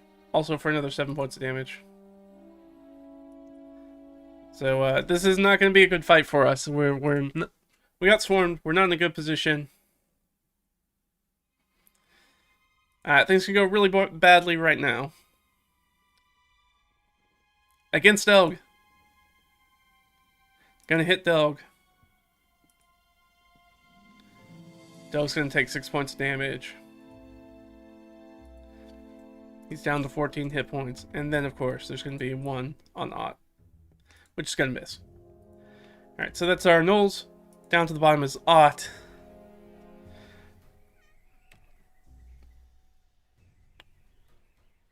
we've got some pretty tactical people in tactical people in here. We've got Ott and we've got Imbar. Both of those are pretty smart people. I'm going to give Ott a wisdom save, I feel like. Natural 20. So she knows that toe-to-toe, this is not going to be a good position for us. We are outnumbered. They're tough enemies. They have each of us engaged in a different way because they kind of ambushed us.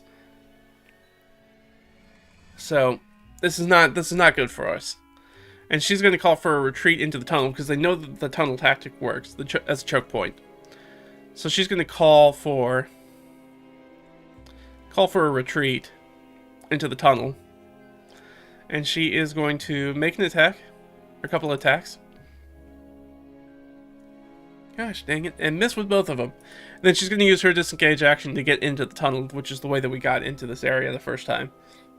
Where there's only enough room for one person to go through. It's a very tight passage. If they can get Imbar in the front and use the dodge action, they know that they can make this much easier on themselves. So Ott's going to move back into that tunnel. Imbar hears that. Imbar doesn't have that cunning action, so Imbar's going to have to use her actual action to disengage, and she's going to move back into the tunnel and post up with the shield and let other people get behind her.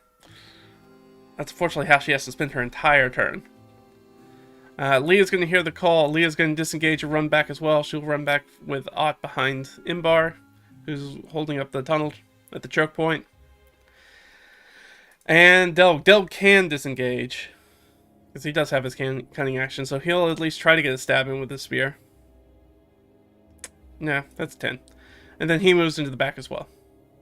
Alright, so now everybody's back into the tunnel. We've removed ourselves out of this room thanks to some disengage actions, and we're going to reset the narrative of this fight, where we can have ourselves a little choke point. They're probably going to push, because they are way on top of us. Let's give him another dexterity saving throw. That's 13, meets it. Alright, so we're going to say that our Pack Lord is no longer on fire. So he's not going to take any damage this time. But I do think that he's going to run in immediately. I think he's going to lead from the front and charge in immediately on Imbar.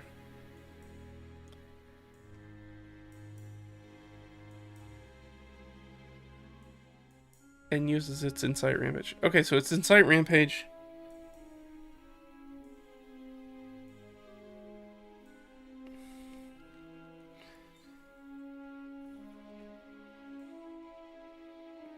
Huh, okay. But it... Alright, well, he's going to use his glaive.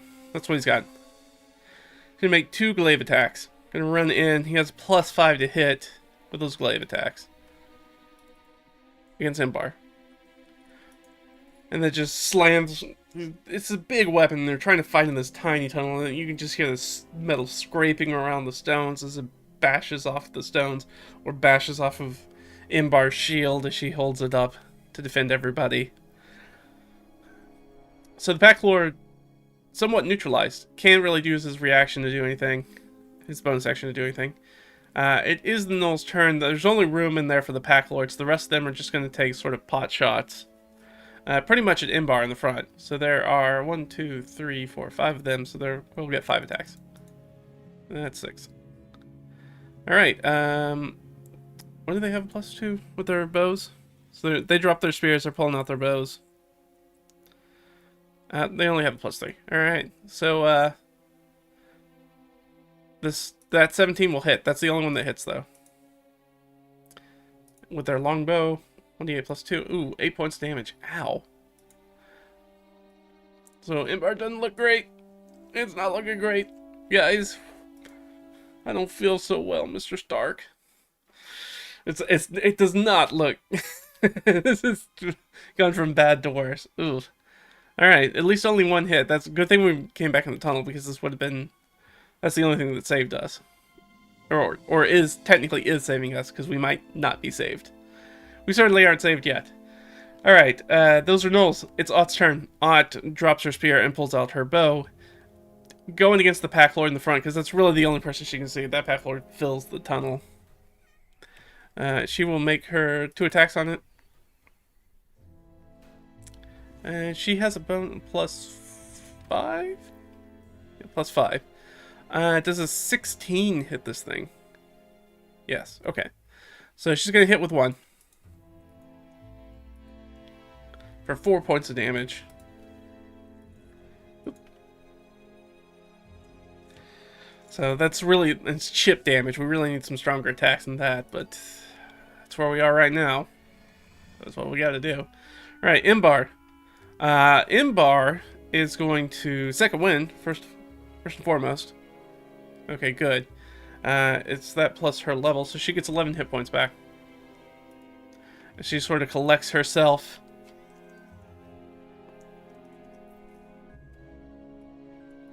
And she goes back up to 28 hit points. So she goes back up to 28 hit points, and she's going to use, as her action, the dodge action. She's going to use the dodge action, so she's just going to do... We did this the first time we had a fight in this room with the gnolls in the last session. Is that we stuck in the tunnel. She used the dodge action. She just tried to turtle up and try to deflect all the damage and let her allies behind her with range just sort of rip through the room as best as they can. So that's what she's going to do. It's not exciting fighting for Imbar, but it is good for Imbar. It is the best optimal probably tactical play to do. So that's what she does. Leah is gonna... There are a bunch of people in here. Cause a bunch of ruckus. We are a long way from this fight being over. Everybody's in this room. I think she kind of looks around. She kind of looks at everybody. Everybody's pretty toasted. There's nobody who's not hurt at this point. Yeah, everybody's down some. Some people more than others. Doug's hurt pretty bad still, and he can't heal himself. So I think she kind of looks around at the situation, and she's like, I really wanted to save it, but fuck it. And she pulls out the scroll and casts Fireball in the room with all the gnolls. She's absolutely going to be able to hit every gnoll that's in there. What is... Well, I didn't know what it was, so I'm just going to use...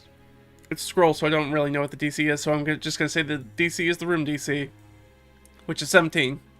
So, that's the save. Pack Lord, fail. We've got 5 gnolls. 2 passes. This guy passes. And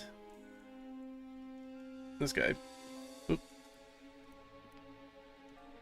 passes.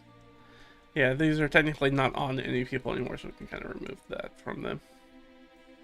Alright, everybody else is taking 8d6 fire damage. They're going to take 46.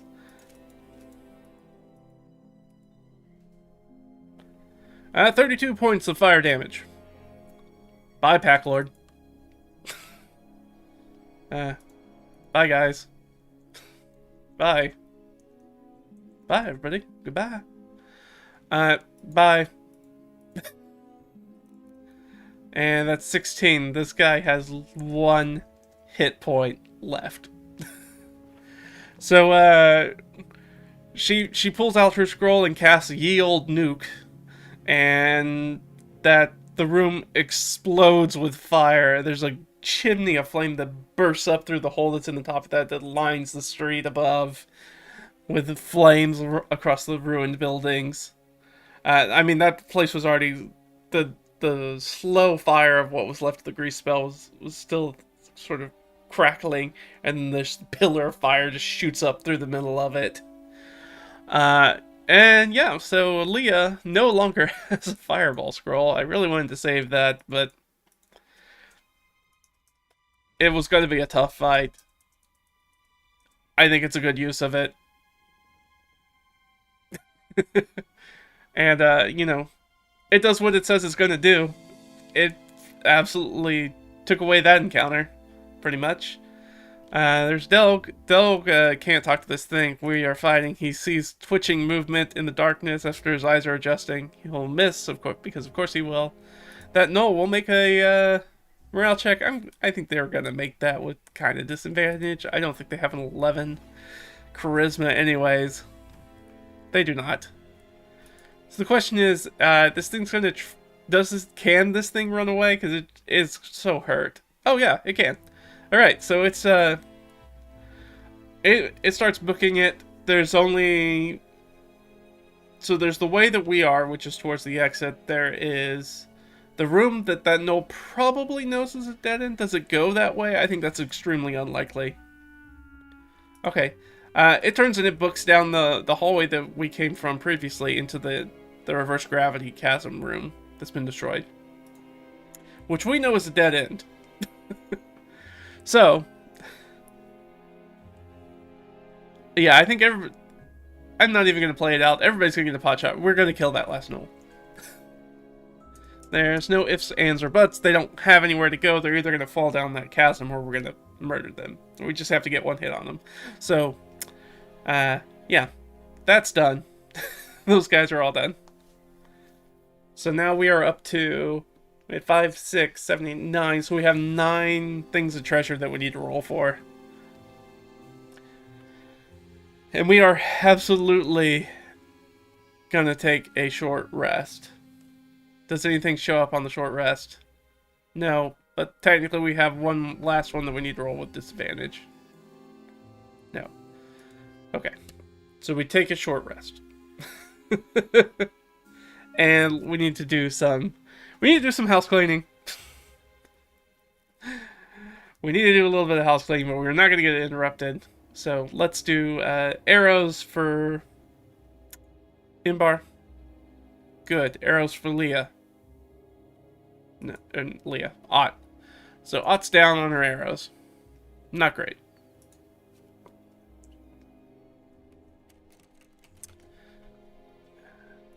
Well, these guys all have longbows as well. I should have probably rolled that with advantage because she couldn't. Okay, yeah, I'll give her the advantage because she's a gnoll with a gnoll bow, longbow, fighting other gnolls. Oh, a big group of gnolls also with longbows, so she could probably find some arrows more than just a normally trying to retrieve her arrows. I feel okay with that. Even though they might be a little scorched, you know, we'll hand wave it a little bit. We've got a lot of this dungeon to go that she can find some arrows, I feel like, at this point. Alright. So we did that. Do we need to do... I think that's all. I don't think we really need to do any other catch-ups. Let's do our... Everybody spend some hit dice. So, we're running out of hit dice. So we may have to make... At this point, we may have to actually retreat out of the dungeon. Which is a good spot, because we're pretty close to the entrance. So, I think at this point, we're going to have to run... Like, I don't think we can... We can maybe go back to the anti-gravity room and try and take a long rest.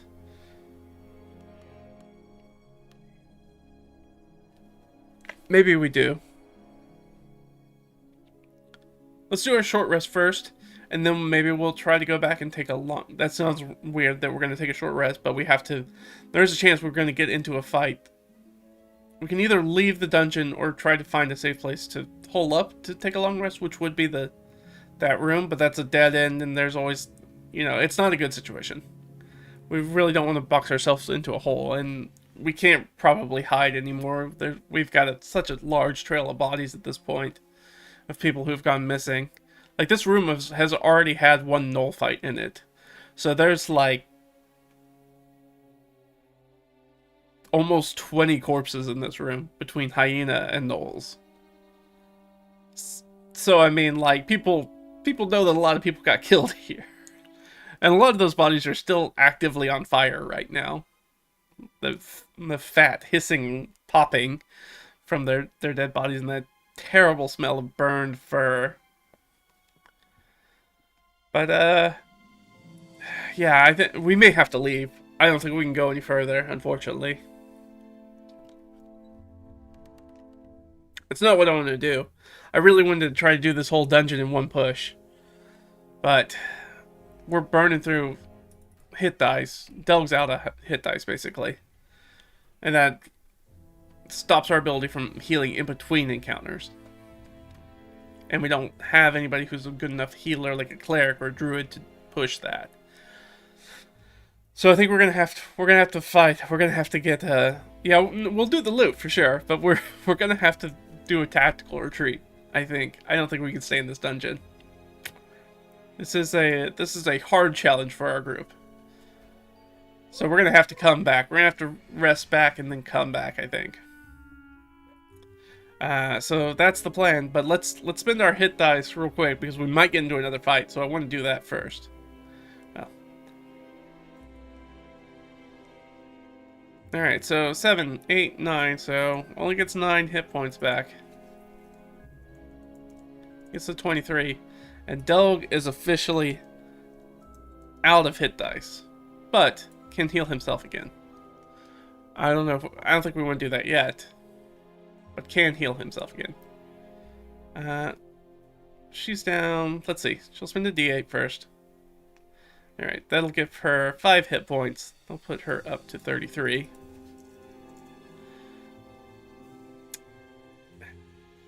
Do we want to spend another for Imbar? She is also going to... She'll get her second win back. Oh man, I don't know. I don't know if we spend another one for her. And I think we probably should. There's 6? Oh, sorry, I should have rolled a d10. Let's see if I roll any higher than that. Oh, no, I rolled the maximum. Okay, never mind. So we'll add another 7 to that. Which will just take her all the way back up. Oh, no, it is D8. Sorry, I'm thinking fighter. She's not a fighter. She's a warrior. It's different. Yeah, she'll spend the extra hit die. Yeah, get the extra 5. So up to 38. But also looking real bad on those hit dice. This may be beyond our ken. This dungeon may be beyond our ken. It's very hard. Alright. She will heal back from that. She'll start spending some hit dice for us. Alright, so she's going to get 6 back. And then, yeah, I think we'll spend 1 more. We'll get her tapped up. Yeah, alright. So, Ott, back to full. Ott, surprisingly doing pretty well in this dungeon. Usually she's the one that's getting pincushioned most of the time. But she's had a pretty good go of it this time. It's just everybody else has suffered for her success. And Leah will spend a hit die, sure. 5, 6, 7, all the way back up to full.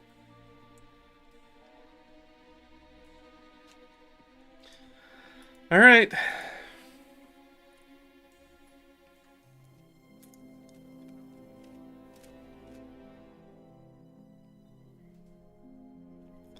Oh, yeah, she could have done Arcane Recovery. I didn't think about that. So she can get half her level in spots, so she can get 2. She can get 2 first levels back. Those 2 first levels back are her second level back.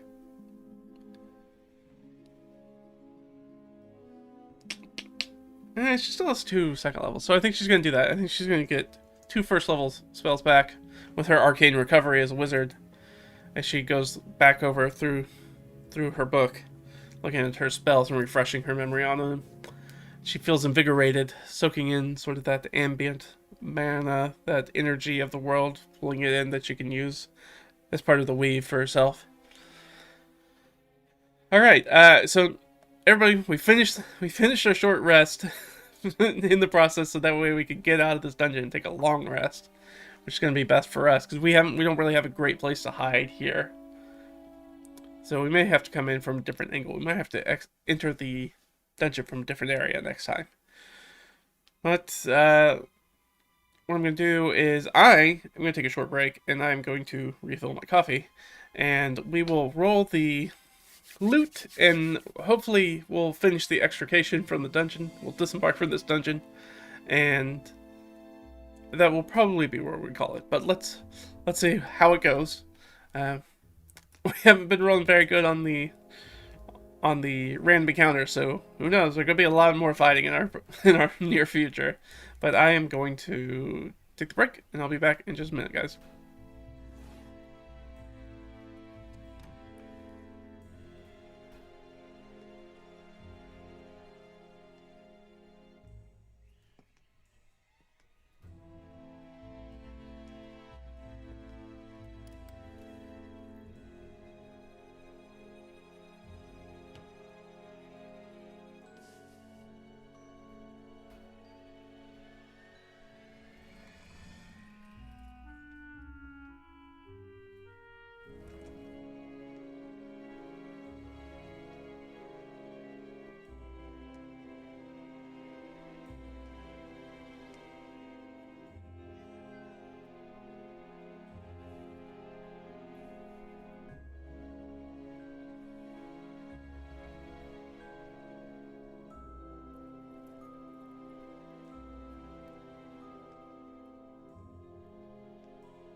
Alright, let's get back into it.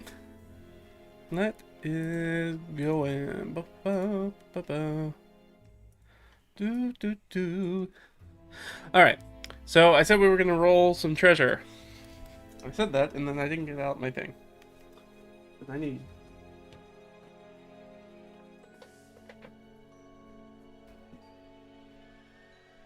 So I had it backed away from my game yesterday.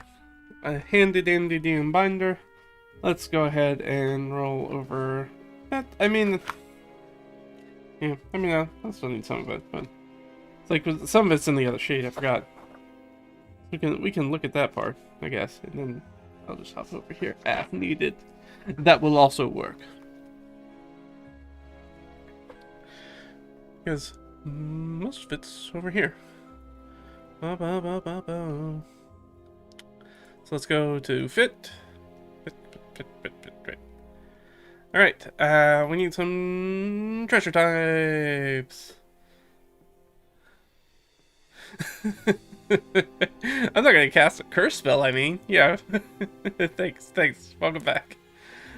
Alright, so we got a bunch of treasure we gotta figure out. And let's just make this nice and easy. I do believe there's a treasure section, right? Didn't I put a treasure section here? Maybe I forgot to put a treasure section. Or I may have moved it. Oh, nope, treasure notes. There we go.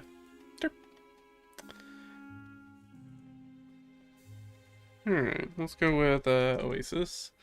That way we know what's going on in here. So we're just going to do these rolls first, and then we'll figure out what's going into them. So we rolled 12 for our first thing. Let's get a trade good. So 1 trade good. 2 trade goods. 2 trade goods. Currency. Let's go trade. Currency. What else we got? Pocket contents. I think that is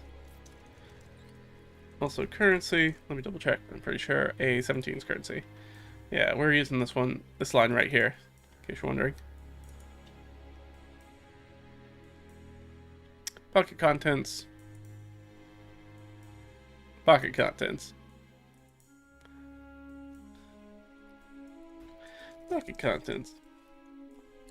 So, as you might expect, they don't have a ton of stuff on them. Where am I at? Have I done too many? 2, 3, 4, 5, 6, 7, 8. Nope, I need one more. And 13, which is trade good. Okay. I'll just make it easy by doing it this way. So this would be a trade, and we won't worry about this. That'll make it nice and easy while we go down the list. Alright, let's go down to our trade items first. Alright, so we got some trade items. Let's do for the value. 14. Alright, so 1d50 of... So d50 of... silver. Okay. So, 26 silver worth of... I don't think I've got to have this one in here.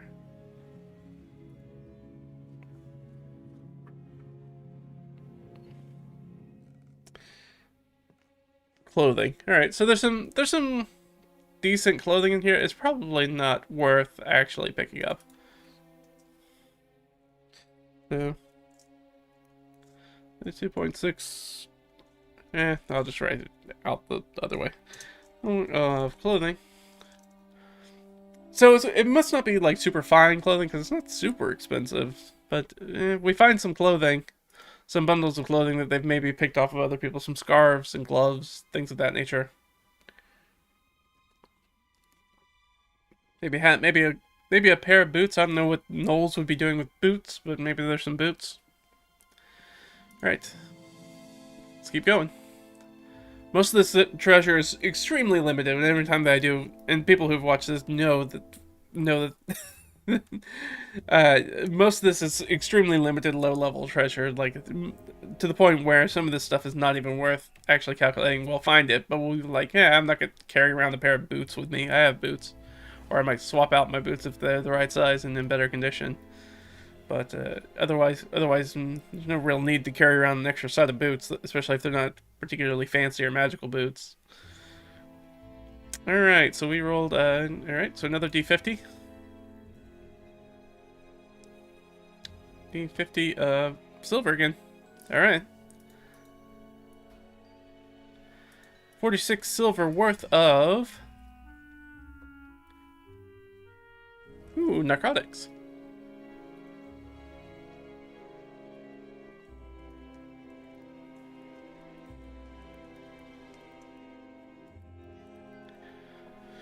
So that could be anything from tobacco, opium. It could be any number of things. Again, not a lot of it, so it's sort of somebody's like little snuff box or something like that. It's not like we found kilos of coke or anything like that. And we got one more. 7. 10. So, this one's going to be worth 20 in silver. What could it be? What could it be? Alright, something worth 10 silver. 10 silver's worth of bone, horn, or pelts. Let's go with pelts. So, 3 silver worth of pelts. So, yeah. Pelt scraps.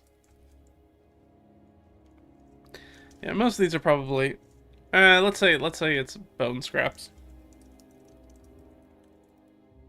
So, not anything that's particularly.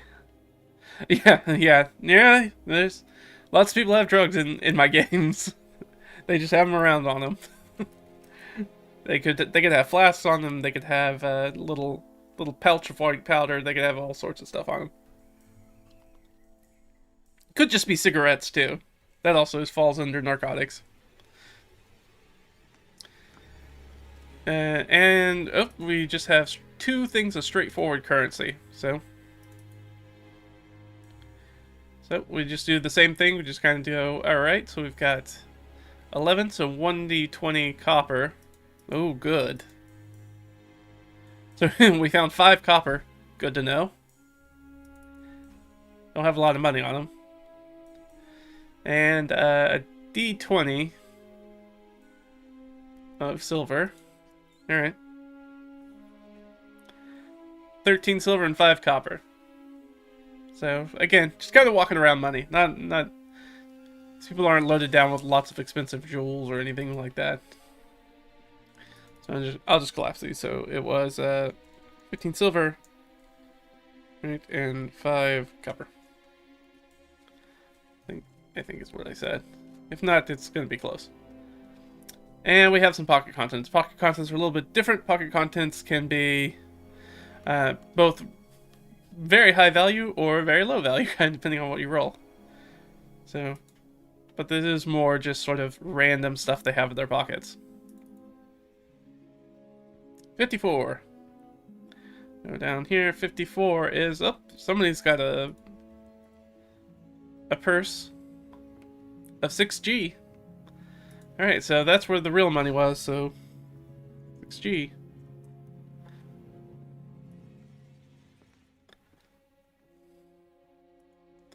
Three and 2.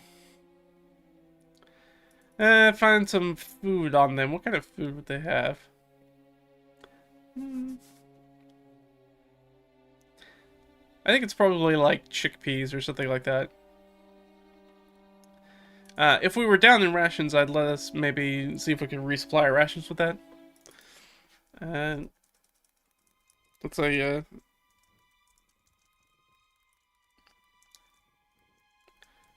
so, a pouch of dried chickpeas of basically no real value. Except for finding food if we needed food, but we don't, so far. 41. Up. Somebody's got a flask.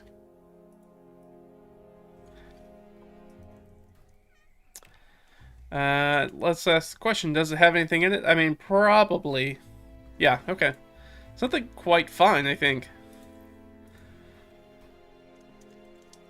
Flask, let's say a full flask. Let's double down. Full flask of fine brandy. Oh, that's nice. Yeah, sure. That'll be nice. We'll probably use most of that during our short rest. I think we could use it after our escapade so far in the day. Everybody sits around, takes a few pulls on that flask. Probably drinks most of it. And I guess we should ask a flask might have some inherent value to it. Could be silver, could be anything. So let's find out. Ooh, 19. All right, so let's say 19. So D100 of gold. Wow, this might be a very expensive flask. Yeah, okay. The flask itself. Let's say 65G. So this is like it must be have a nice piece of maybe it's got some gems in there, or it's got a really nice filigree. It's probably got gold on it, gold and silver, maybe some electrum. So it's very like finely crafted. It's clearly a very expensive thing, and like clearly the Snoll found it somewhere. This is probably, I'm gonna guess this was probably off the Pack Lord. So it's like their one little piece of flair that they have. And our last thing of pocket content, 65. Didn't I just roll 65? No. A map or itinerary. So okay, let's ask a question. Is it the dungeon map? Question mark.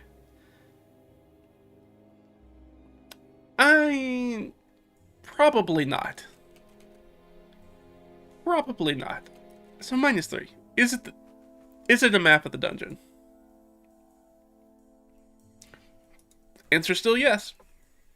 Even with our -3, it gets down to 14. So that's still a yes. Is it a full map of the dungeon? I think that's extremely unlikely. -5. No, okay. So, but it does have some rooms in it. So maybe, I don't know, like a D6 of rooms? Okay, so, yeah, we'll do that. So let's say a map. So here's another question. Are any of the rooms recognizable to places we've already been? I think that's pretty likely considering they're here. So +3. Yes. Okay. How many? So we know of 3 rooms so far. So we've done room 1, room 2, room 3, or room 4 technically. So how many of those rooms are on it? Just one. Okay, so just one of the rooms are on it. So it must be this room, because it has to connect to other things that we don't know about. Alright, so, well, that's going to give us a little bit of information. So that's actually... so one of those rooms... What's the... Oh, it's in room. Alright, with, rooms. 1 is the fountain room. And 4 are unexplored rooms. So this is, so at least, maybe if we get this, we might be able to look at it. It can tell us, potentially, whether or not there might be a nicer place for us to find a cubby where maybe we can rest or something like that further on ahead, so that way we don't actually have to leave the dungeon. That would be really, really nice. I think that's unlikely, but it is potential. But rather than asking an oracle question about that, I just want to, let's just map sort of what the next rooms are going to be. So we know the next room is 3. So we have finished looking at our stuff, and we're just taking a look at the map real quick. So we know that 2's on there, which is the room we're in right now. The very gross no latrine underground fountain room that's now just has a whole bunch of corpses in it.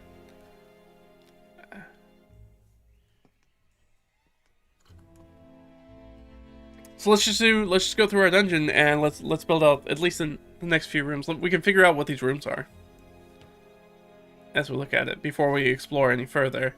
And this is going to take time for us out of character, but probably wouldn't take much time in character. Like, even if it's written in Noel, even if it's Noel's scratchings,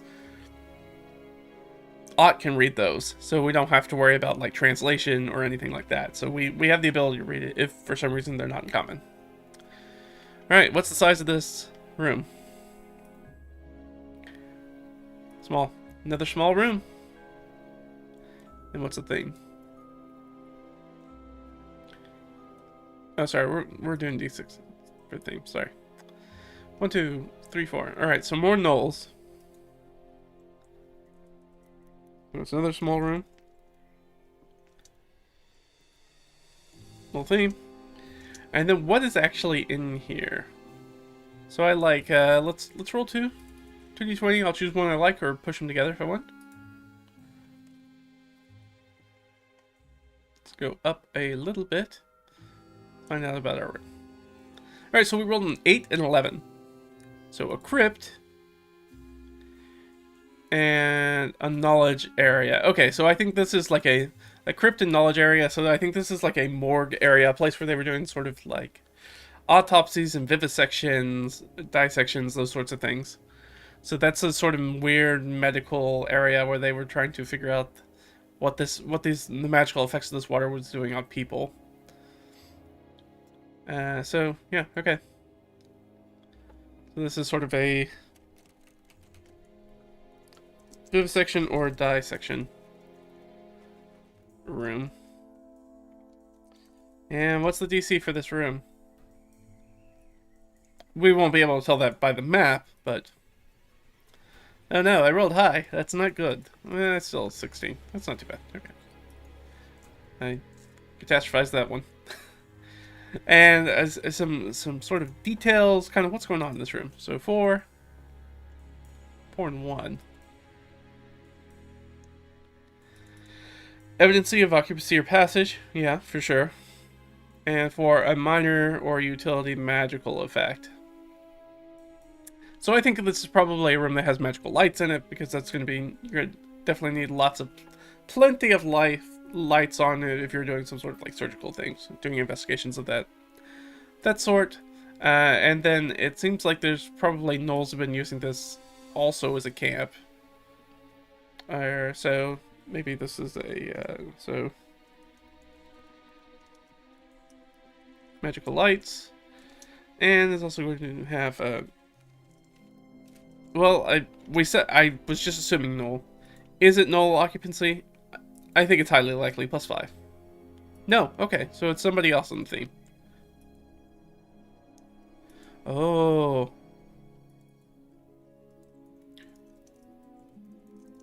Foreign faction. So we have come across where they looks like they're making, maybe this is sort of like the command center for them. They've taken this over as sort of their command center. Yeah, their base may also be on it, and yeah, we're gonna find out what's in the rest of these rooms real quick. But okay, so yeah, I mean, just as you were saying, Chad, it does appear like we're gonna find what's probably sort of like, I'm gonna say command room, and that's more of a question for us. We'll figure that out when we get there, which is gonna be the next room. But so we're pretty sure they're here because we met the sort of hangers on those bandits from earlier. So we're pretty sure they're here. The foreign faction's already here. I'm not sure if we're beefed up enough for that fight, because that's probably going to be one of the more climactic fights sort of in here as we try to figure that out. So we'll see.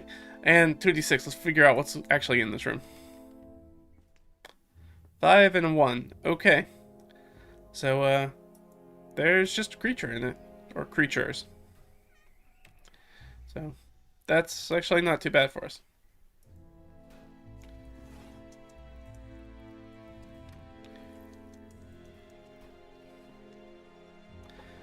No problem. And then we could do some doorways.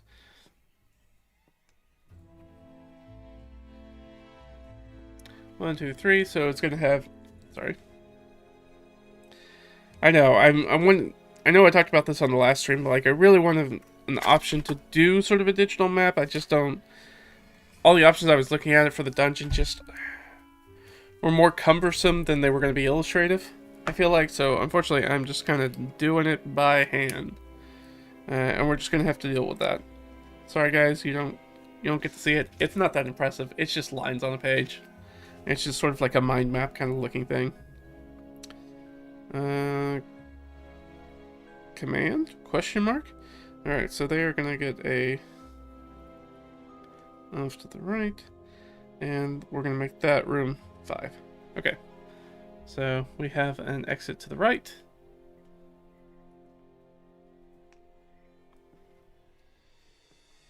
And another that goes down. So it must go down in a different section. And we'll make that room 6. So we said there were 5 on there, so that's 1, 2, 3, 4.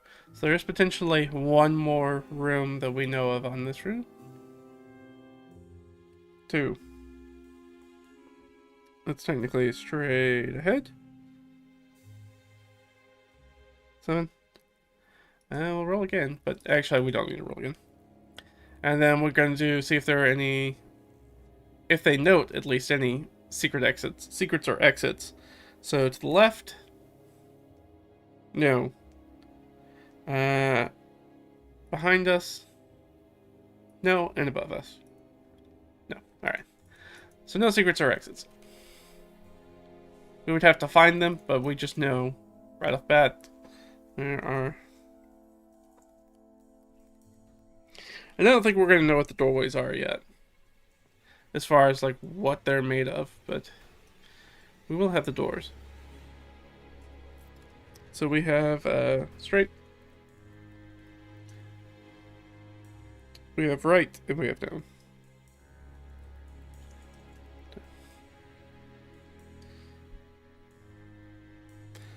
Actually, we've basically got two downs because one's going to come back from the way that we would end up moving that way, and then there's got to be some break off somewhere, and it goes in a different direction. Which actually is probably better. I'm just going to do that. And just be like, this is nothing. So there's going to be a fork in the path if we move to room 3, towards that vivisection, essentially command room. There's a passageway that splits off that'll take us to 6. Alright, 7, 5, or 6. Which one are we going to look at next? I guess we'll look at 6. Or... So we have a 5, which is question marks. 6, which is question marks. And we have 7, which is what we're going to look at first. So that's on the map. So 3's on the map, 7's on the map, 2's on the map. Do we just want to say that would put us at, let's see, 1, 2, 3, 4, 5. So technically all of them are on here. Are these all the ones that we know about? No, okay. Well, it's gotta be. Because otherwise we wouldn't know the map. That was a dumb question. Alright, we're fine. We're fine. Everything's fine. We're just gonna detail what these maps are. What these rooms are real quick. So I can set this aside. For right now, we'll do this, and then that's probably gonna be end up where we call it. We'll just need to make a decision whether we're going to continue on or if we're going to try to get out of here. I think we're probably going to have to try to get out of here because the next room that we want to move to is 3, unless we could always go down to 6. Maybe that'll be better for us. But room 3 seems like maybe a command area. That may be a tough thing. So we might not want to do that.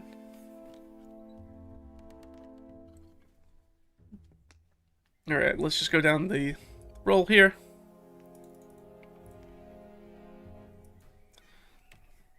Small. And this is just the size of the rooms. For small room, it basically means that, and this last one's large. It basically means that you can get across the room in a 30-foot move. In a medium room, it takes about 60 feet to get across, and in a large room, it's about 120 feet across.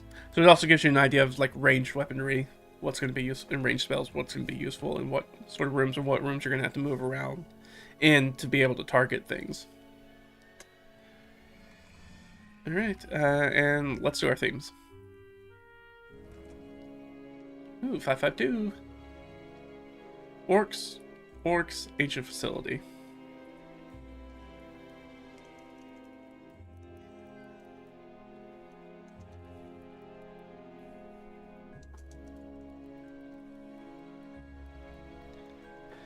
Alright, so 5 and 6 are going to have orcs. I guess that makes sense. That's why we ran to the orc troll earlier. So we have a good idea of where they are. And you never know. If we did run up to 3, that vivisection dissection room, that could be where our buzzard friends are at. They could be up there, sniffing around if they're not engaging with the foreign faction or the foreign faction's not there. We just know it's kind of probably their area. We don't know exactly who's there and what they're doing. Certainly not from this little map. This like hand-drawn map is telling us where to go. All right, so let's see. Let's determine what these things are. First one, 15 and 14. What type of room are these? Alright, recreation area, religious area. What would we shine? Yeah, so I think it's very much sort of like a temple area. A house, like a house of learning. Not quite a mosque, not quite a house of learning, not quite a temple. Kind of something that kind of fits into all of those. So we're just gonna say, so we'll just call it a temple. That'll be fine. Or let's say a temple library. Or a scriptorium. Scriptorium is more fun. Which is a library, but for scrolls. and for copying scrolls. Is for copying. Alright, what's in the room number 6? 13-8. Alright, another crypt. Private suite. A private crypt. We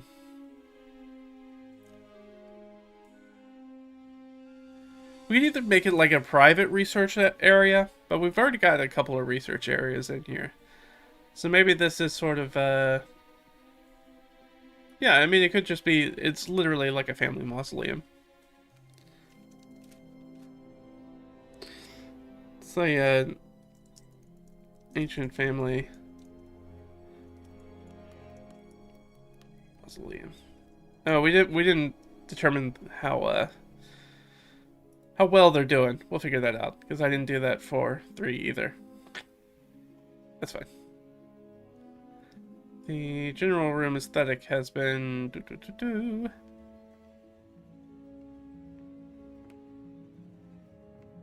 I guess I didn't put it in here, so we'll just have to go with what I remember. So we'll just make it a 50-50. We'll just roll for... I think that might have been what I ended up with. I'm getting ahead of myself. Don't worry about it.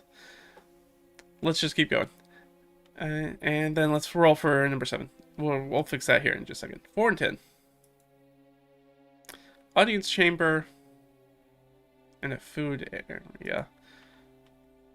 Okay, so this is sort of like a main hall, I think.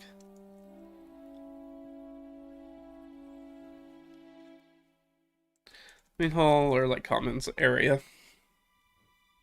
So a big room, right? It's a big room, essentially. Kind of like a throne room, not really a throne room. And now we need to determine, you know, what state are these things in? This one's in real bad shape.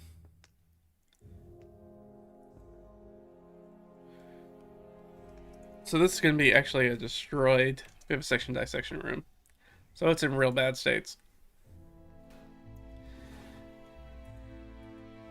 And yeah. So down here, our temple scriptorium is going to be, let's say, dilapidated. So kind of falling apart. Not in terrible disarray though. Alright, this one's in, let's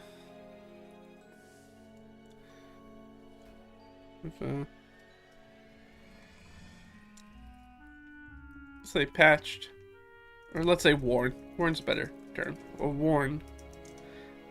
Ancient Family Mausoleum. So it's clearly not in the absolutely new, but it's not. It seems to be in good working order. And our last one, oh, is pristine.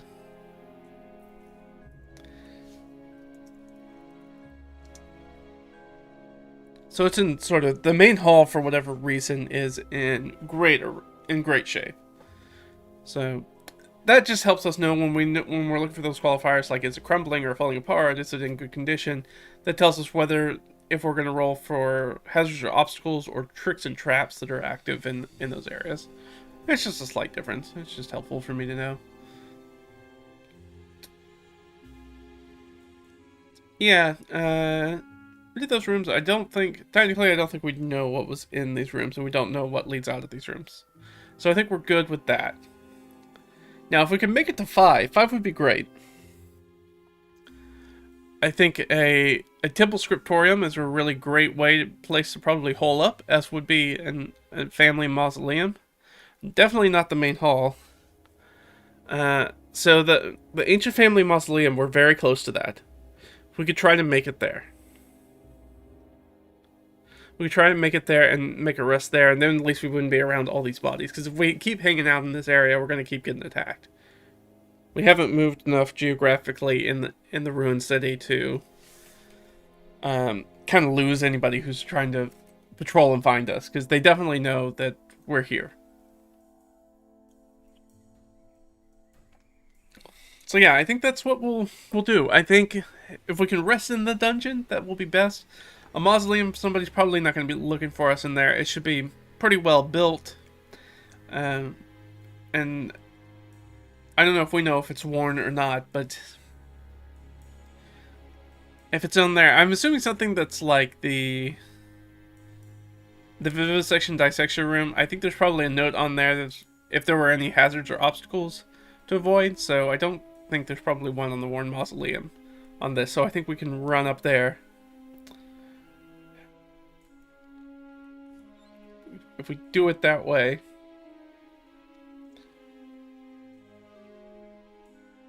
It'd be a shame if that beautiful room is not a boss room. If number 7, that pristine main hall or commons area is not the boss area, you're right. That would be kind of a shame.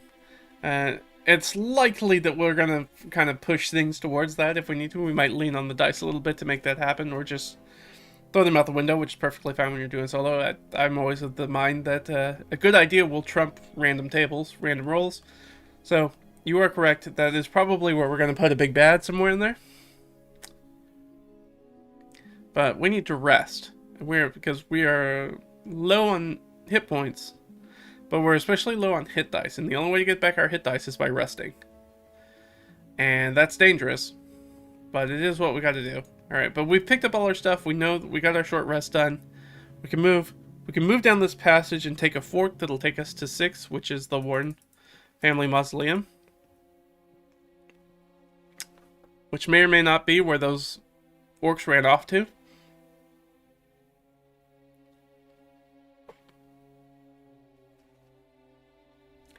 So I think that's our best guess.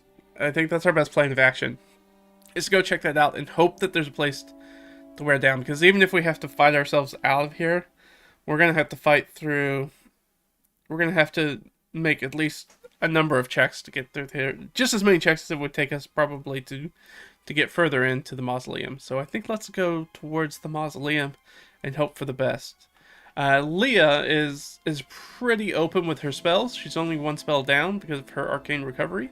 So if we need to, she can really get loose with her spell resources and try to just rip through combats be a little bit more effective in combat rather than just use her cantrips. Not that she has the greatest combat spells in the world. She's not that kind of wizard. But we can do that. Yeah, there's everything that we found in the room.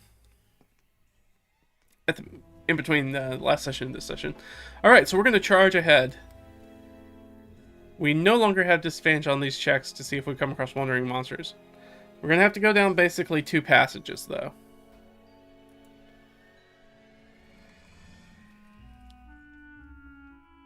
The dice gods shine on us. There are no wandering monsters or hazards or obstacles of any sort as we head through these passages. So we do a great job. I think we're doing everything we need to do. Ott's doing her stealth thing. She's scouting out in front. Everybody else is sort of hanging back. We definitely have Imbar in the very back because she's the loudest in her plate armor now. It is what it is. We will not be found. Stealth check sounds good. Yeah, there's nobody coming across in the hallways at this point, so we don't even have to worry about a stealth check that much. It's now as we're sort of sneaking up, and Ott's gonna get up here, and she's gonna make a check on 6 because that's the room we're going to. So she's gonna creep up there, and she's gonna make herself a little perception check while she's sneaking.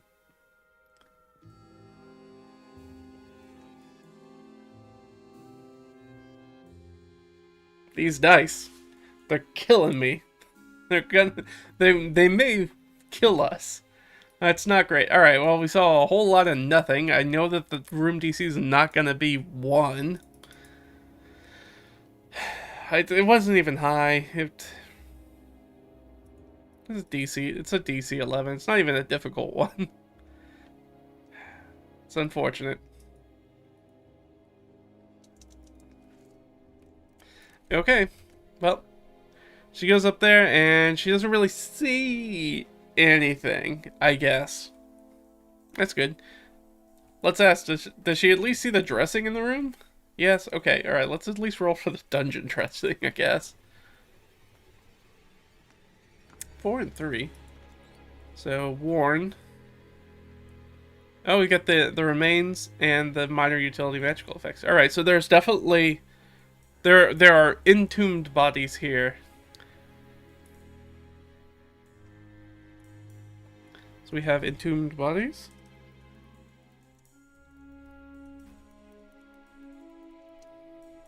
And what sort of magical effect should we have? Is it... Usually I think of these as like sensory. It could be like music or smell or... something like that. Let's just ask. Is it sensory? Yes. Oh, it's a lot of sensory stuff. So they're minor effects, but it's very sensory. So I think there's sort of like a calming music to it, or sort of like ambient sound. Not quite like a wider pink noise kind of feeling, but it is sort of like a calming background sound. And it may just actually, that's probably what it is. It's probably the sound of like a babbling brook, like a very sort of like running water river sound, very, very calming nature sound. And I think there's a eternal smell of incense that burns here. Some things of that nature, and I think there's probably some ambient light in here as well. So let's go with ambient light. And so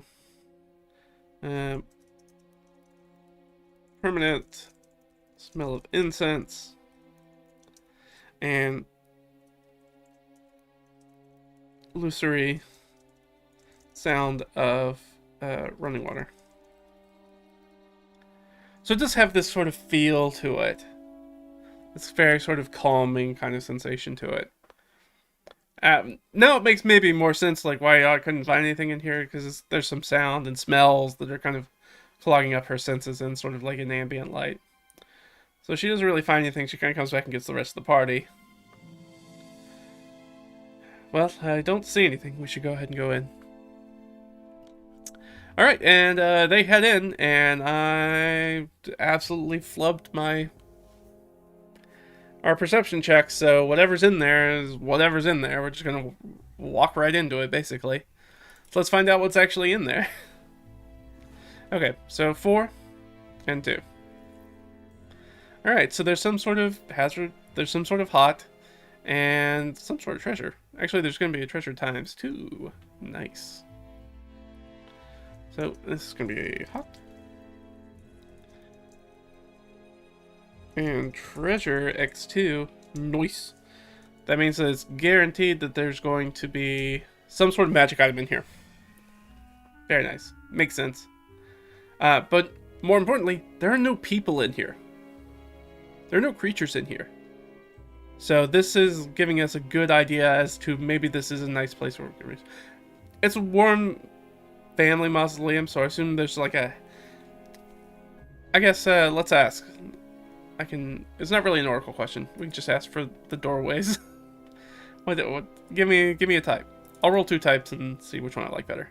2 and 5. So there's either just a basic opening or a reinforced door. I'm going to go with reinforced door. We just have probably an open doorway into a mausoleum. So there's a heavily reinforced door. So there's a... let's go down here.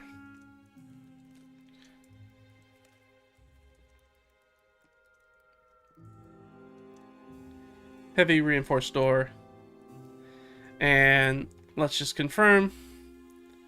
The hot. Oh yeah. Yeah. Alright, so it's definitely a track or trip. A trap or trick in here. It's definitely not a hazard. Well, there's probably going to be some sort of trap in here. It's got a heavily reinforced door.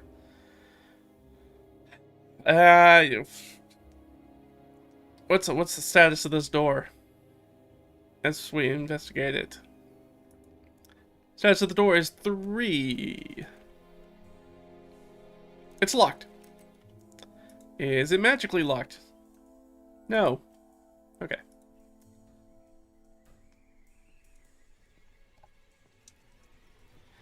Alright, so the door itself is not trapped. We know that.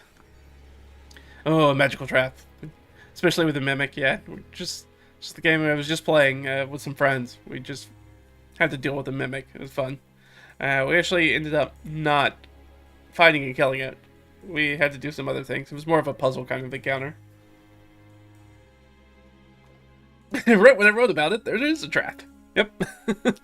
Alright, but we've got a locked door we gotta get through first. Do we... I can't remember. Does Ott actually have Thieves' Tools? She does indeed. Okay. So Leah will cast Guidance on her, because she can't really help. Yeah. We don't even look... That's easily, what, like a 23 or something like that. It's the DC's 11, so she very easily opens up the door. So the door itself is not trapped, and it kind of peeks in, and we hear then we get the full brunt of that sound of running water. That cloying smell of incense kind of fills the nose. This ambient light that's sort of like spilling out. I assume that there were like some small, very small, maybe like stained glass windows or something that Ott was trying to look through, and she couldn't really see through it, but she could definitely tell there was light coming from inside there. And it is sort of this sanctum. It's here. And there's lots of like orc tracks and things like that sort of around Mausoleum, but I don't think that we see any inside. If there's a locked door, they probably haven't gone in here. I mean, I guess we should ask that. Do we see any signs of orc occupation? I think that's extremely unlikely since the door was locked. Yeah, no. This looks otherwise pretty much untouched in here. Either they didn't recognize what this room was and that something interesting might be in it or worthwhile, or they've just been busy and they haven't messed with it yet. So that's what we see. Well, what do we think? Should we go in? I think Leah's just kind of peering around with everybody else, sort of like into the ambient room. It does look somewhat inviting, and that makes me feel danger, not reassurance. Well, I suppose I'll go first. Is Ott gonna stop her and go first? We'll just ask a question. I don't think so, though. Nope. Ott's like, nah, I'm good. I'll let Leah go first. Leah will use her investigation skill. She's gonna look around. I think she gets the feeling places like this are usually trapped. Yeah, an illusion trap. We don't know what kind of trap it is. So she's gonna use her investigation, kind of have a look over to see if anything like this is trapped, because it's in such good condition, hasn't been messed with. That makes her think that there's probably some sort of defensive capabilities to it. I think that's a pretty obvious assumption. She's a smart cookie. I feel pretty good about that. So she's gonna guidance herself, and she's gonna have help. I guess technically Ott's there. Ott will kind of give her a hand to look at something, I guess. Yeah, okay, so 22 before I even start adding bonuses. So, yeah, I think she's definitely going to she's certainly going to see the trap. And so let's figure out what the trap is.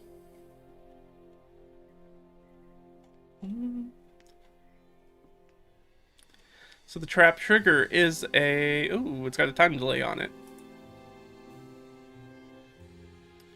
So a pressure or touch plate with a time delay on it. And what does this thing do? 2. Detainment. Or a control panel.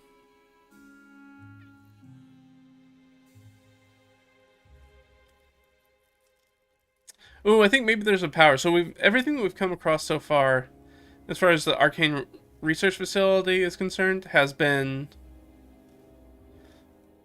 powered off. So maybe there's some sort of magical electrical power for this dungeon, and that control panel might be in here.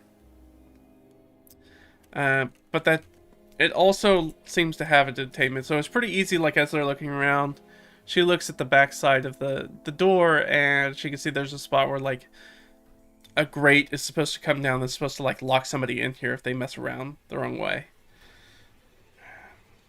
And it does look like, okay, let's roll. Is it going to be a pressure or a touch? It's going to be a touch. Okay. So the trap is, they feel like if they go in and they mess with that control panel, that might turn on some form of power to the rest of this dungeon. If they mess with that, or maybe if they mess with other things too.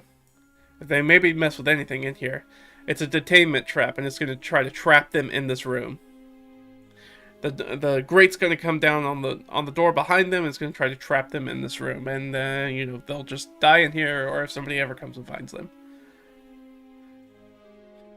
Okay. And I think that investigation is enough that she's going to probably find the treasure that's in here. She's probably going to find the treasure that's in here. Because she rolled so well in her investigation. Okay. Do we want to turn the power back on? We don't know if that's useful for us or not.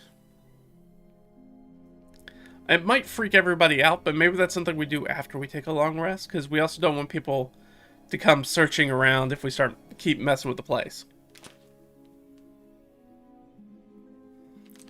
Because right now, people in the dungeon are looking for us.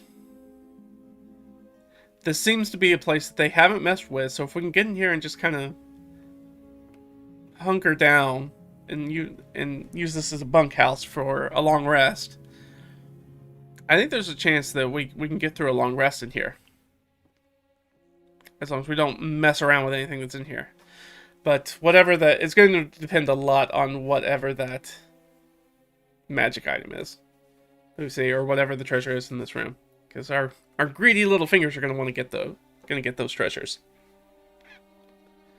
But then once we finish our long rest, then maybe we try to figure out the panel trap. I think I'm good with that. I think we're going to take the rest first and see if we can make it through the rest. But as we go in there, let's find out what the treasure is. So the treasure is definitely magical. We know that. So we're looking at the potency here. Hey, we rolled a 19 or a 20. That means it's a permanent item. There's a permanent magic item that's in here. That's very nice. Ooh, and we rolled very high. So it's an uncommon one. Yeah, unfortunately we're not higher than that. If we had been up here, we could have gotten a rare item, but we're not high enough level for a rare item yet. So it's just an uncommon item. Okie doke. So we've got a permanent uncommon item. We can figure out what that's going to be. Let's go to Donjon. Yeah. Donjon. Let's do their magic items. Give me the magic items. So we need a rarity uncommon, a type. That'll include armors. That'll include rings. Technically rods. Could be staffs. Probably not wands. Wands come with charges. Most of the time. Yeah. It's gonna be a permanent item. And some of the rest. Okay, so 1, 2, 3, 4, 5, 6. Okay, so we got 6 different things it could be. Let's just roll a d6. For the type, 2. Which makes it a ring. Okay. I don't know. Are there any uncommon rings? I just wrote myself into a corner there. Oh, there are. There's a ring. There's 1, 2, 3, 4, 5. Okay. Yeah, I think Ring of Mind Shielding, Swimming, or Water Walking seems pretty good. We know that there's a lot of water search. Maybe a Ring of Swimming. That's pretty cool. I don't know when we'd use it, but sure. Yeah, why not? Let's roll a d6 and we'll figure out what it is. Obviously, it can't be 6. 2. So that was the Ring of Swimming, right? No, the Ring of Mind Shielding. You're immune to magic that allows other creatures to read your thoughts, determine whether you are lying, know your alignment, or know your creature type. Use an action to cause the ring to become invisible.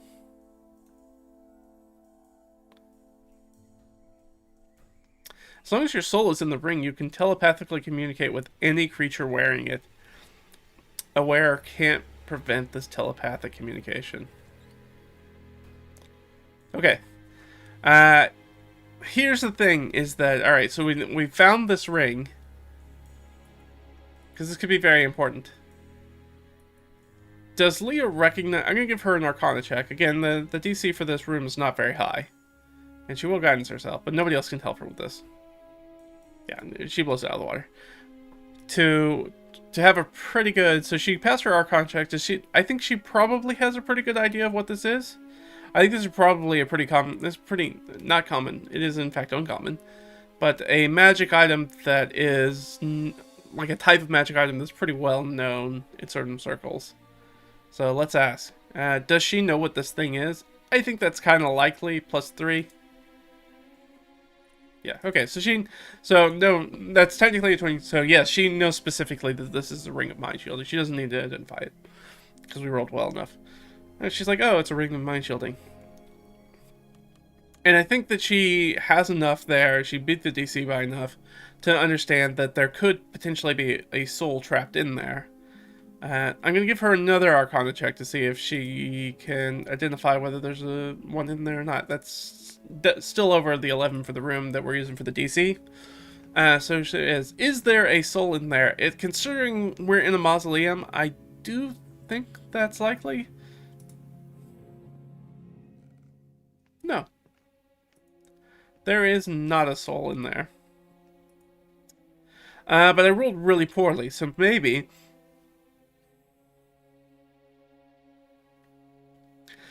I think this is going to be its own little sort of trap hazard thing. We're just going to roll with it. So I think like Leah says, as she's looking at it, which it's a ring, we're in a mausoleum, it's obviously on a dead body in here. In an entombed dead body, a desiccated sort of mummy-ish corpse in here. It's definitely on that thing.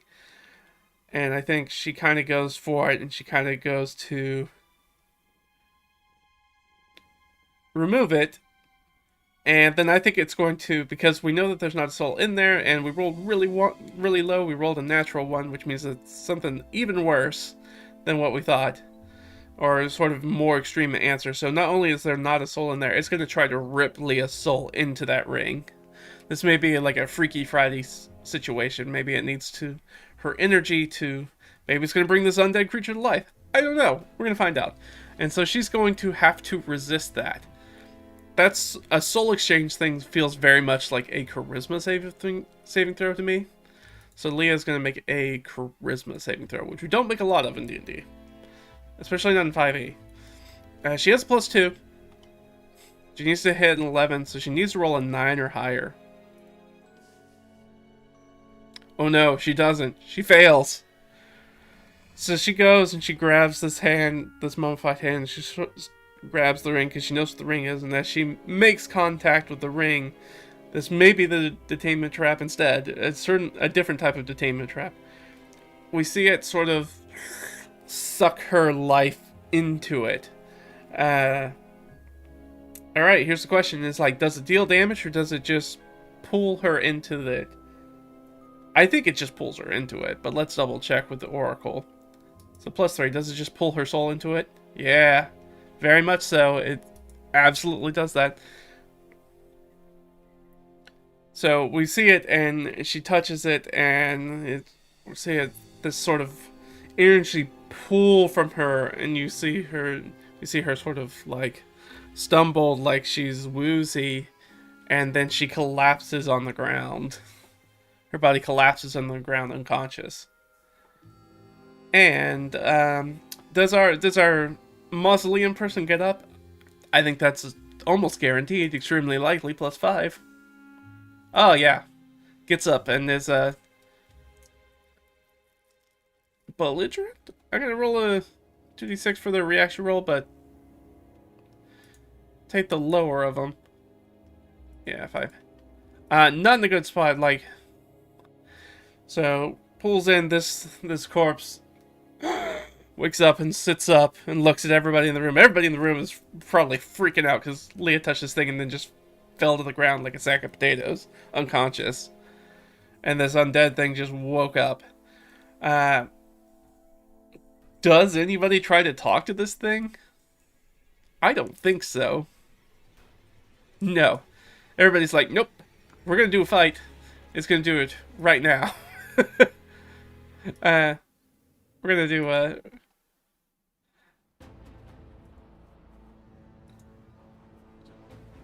So that's what happens. Leah's soul gets sucked into this ring. This thing gets up. And we're gonna go into a combat, but that's gonna be next time. We're gonna start off with this combat with this mummy lord, or whatever the heck this thing is that we just awoken. And before we've had our long rest, remember we're gonna have our long rest. Now we know why the orcs don't come in here. Why they leave the door locked. There is a very nasty thing in here. And we are gonna have to figure out how to kill it without the help of Leah, probably, next time. So, again, we do the solo RPG basically every 2 weeks, every other week. So 1 week we do the solo RPG, and then the next week we usually do some sort of random D&D or Dungeon Master or Game Master topic, talk about kind of the running the game and stuff like that. So if you're interested in those sorts of things, we have lots of those videos on the channel, so make sure to give them a check out. And we'll definitely come back and do this in about 2 weeks. I'll clean up my notes a little bit, and we'll go from there. Things in this session pretty much went from bad to worse. There were not a lot of highlights in this session. The fireballs, getting the fireball off was a real nice highlight, though. It pretty much annihilated that entire encounter with one spell, and that's always a fun power wizard moment.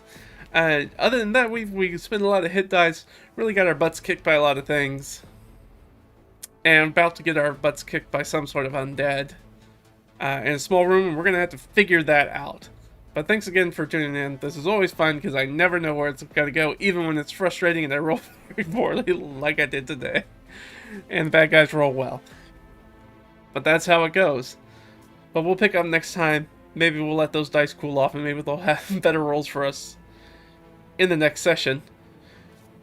But that's it. If you like other content, check out the videos on the site. We also have the blog over on RedRaggedFiend.com. You can check that if you want to see more of that sort of Dungeon Master, Game Master information. Go into a lot more depth than some of the stuff we do on the channel. So if you're really looking to cut your teeth and dive deep on DMing sort of things, we've been running that blog for a very long time. So it's got way more information than we've got here on the YouTube channel, so go check that out. You can check me out on Twitter, DriveThruRPG. We have some stuff in there. Pay what you want, download it, free resources, have fun. If you can throw us a few dollars there, or over on the coffee link, that's ko-fi.com/RedRaggedFiend. That's always appreciated. Some of that stuff goes into the channel. I don't really make a lot of money off it. Not really the point of this channel, but it would give me the ability to go in and buy something like a little Wacom tablet or a little bamboo tablet or something to get some of these, give me some options to get some of the stuff on the screen that I'd like to do if we keep doing that. And awesome, thank you for subscribing. It's always fun. Share the videos out on Reddit or Ian World or your preferred forum of RPG stuff, or Facebook, Twitter, Instagram. You know all the socials. I don't need to tell you what social media is. And I'll see you guys next time. Alright? Bye.